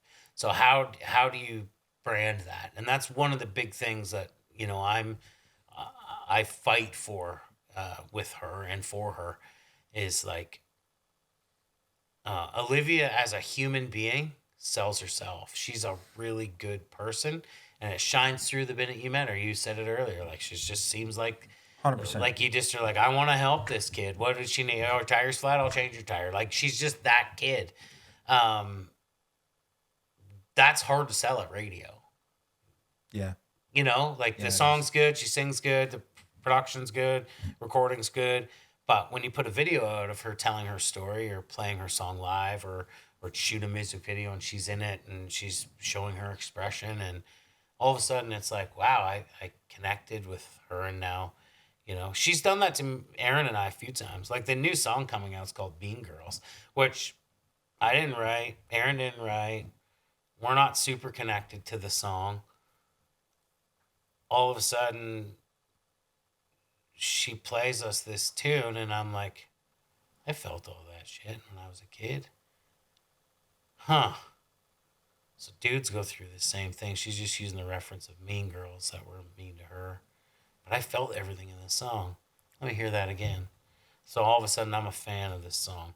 And she has that impact in the way she writes songs. And she wrote the song with 2 other writers, and they got it. And Aaron and I didn't want to record this song. We didn't, it's not that we didn't want to do it, but she didn't sell us on it. Okay. And we put up a fight, and then finally she sold it to us where she was like, no, I want to do this, and this is why. This song matters to 13-year-old girls. This really happened to me. I felt all this shit, and I don't want anyone else to feel it. And we're like, okay, dude, back up. We'll cut the song.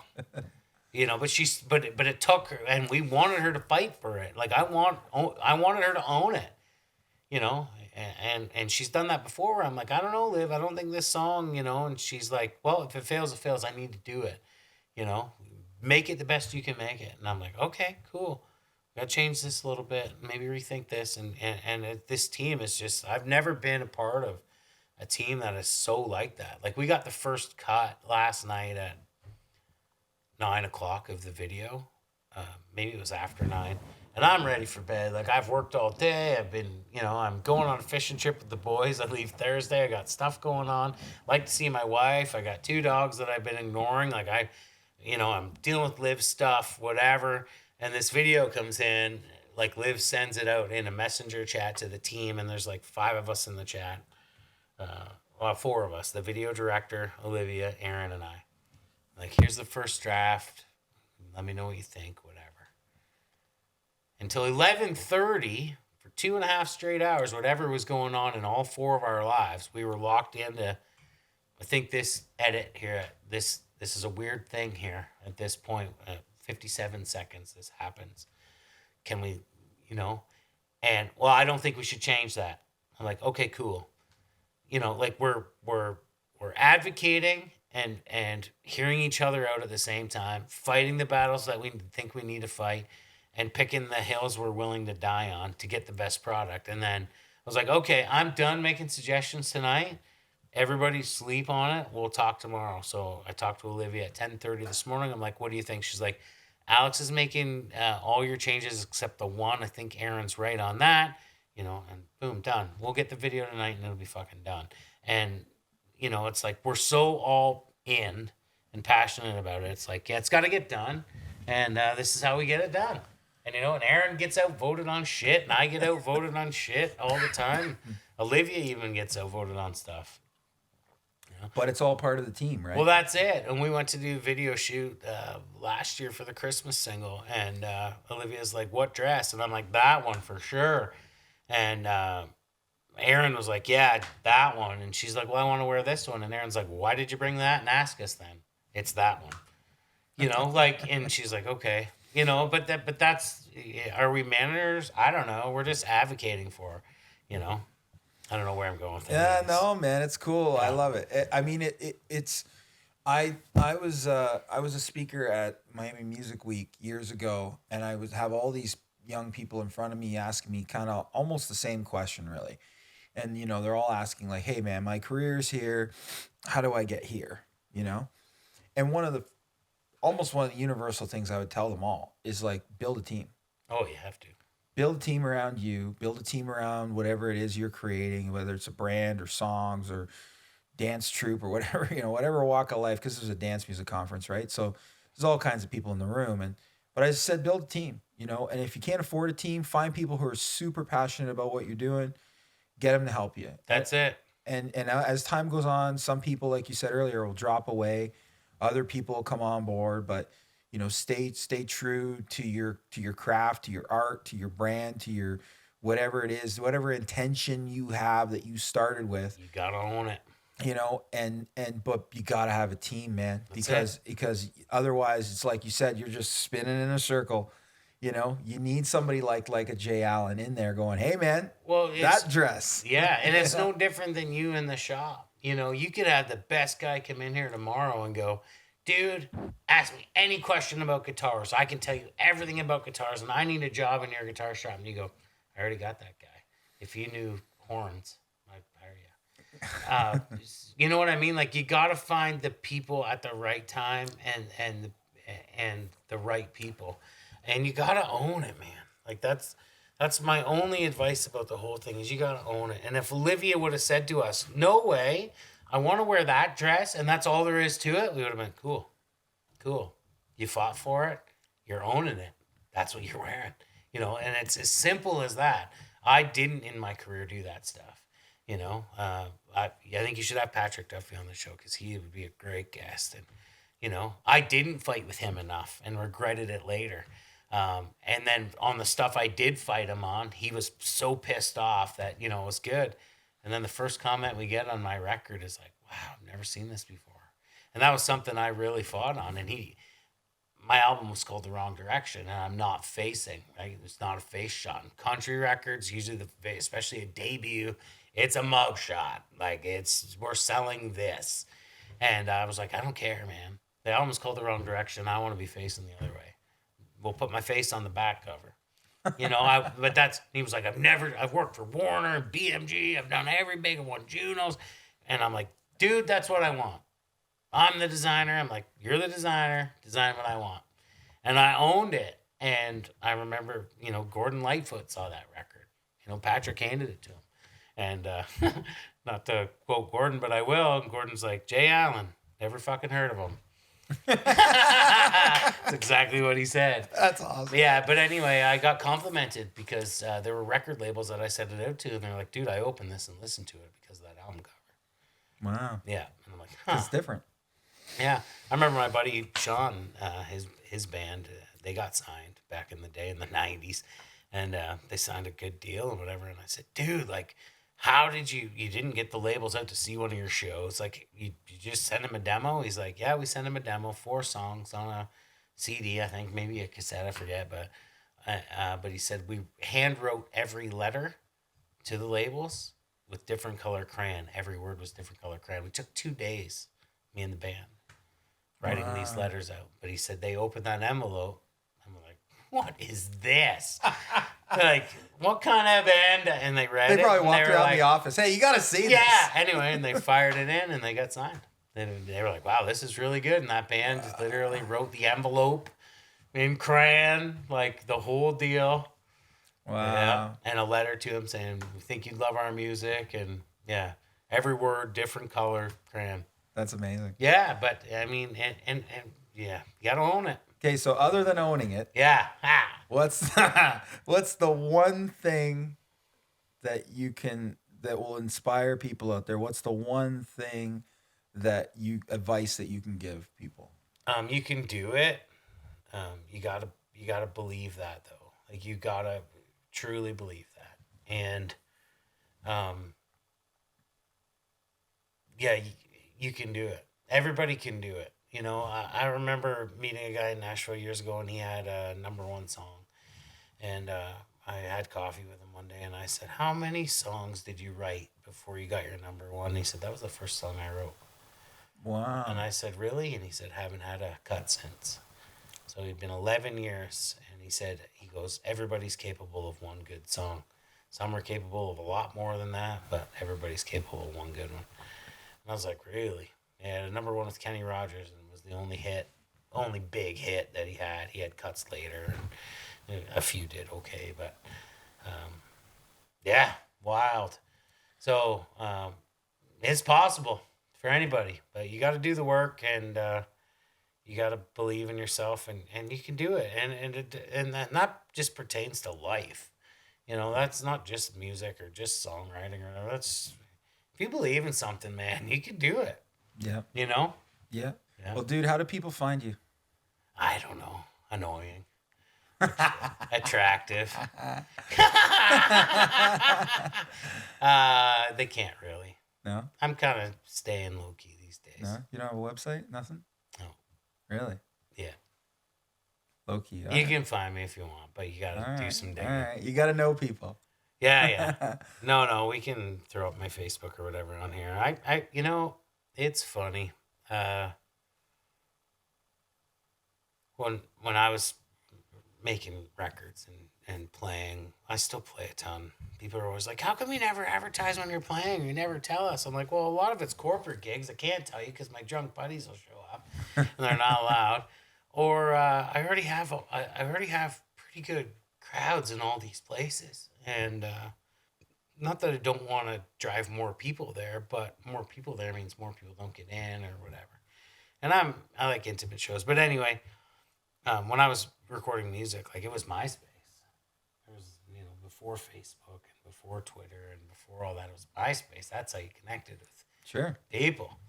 And the coding, remember the coding on MySpace? What a nightmare. But when Facebook came out, I was all about MySpace because I could just deal with music people. But when Facebook came out, I had to deal with everybody. Yep. And since then, I've just been like, yeah, no, I'm good. Like if I'm playing a gig and somebody finds me and they want to talk and we become friends, I'll give you my phone number or my email. We're good. But I also, it used to drive me nuts. Wow. Because record labels would say, "Don't come to us. We'll find you. If you're good, we'll hear about you." Agents are the worst for that. Well, you know what? Don't call us and bug us for opening spots. If you're doing what you should be doing, we'll find you. It's very true. And I never wanted to believe it when I was an artist. Because like, you fuckers are, why won't I get any shows? And you don't even return my calls and whatever. And I'm like, I wasn't doing all the things I should have been doing. You weren't doing all the work. You weren't grinding hard enough. That's it. So, I will hear about you if you're doing all the right stuff. And reach out to me. It's all good. I'll give you all kinds of bullshit advice. And I'll try and help you if I can. The reality is that, we were talking about Olivia earlier, and there's been a few other artists, and there's other artists that I work with still to this day, but I'm kind of a one friend person. I don't mean that, but like I'm so invested in what this camp is doing right now that I would have to give you kind of the second rate treatment because I don't have time and I don't want to do that to anyone. So where do they find Olivia? OliviaMayGraham.com, and she's on all the socials. She does all the things she's supposed to be doing. TikTok, whatever it is, Spotify, YouTube. She's on all of them.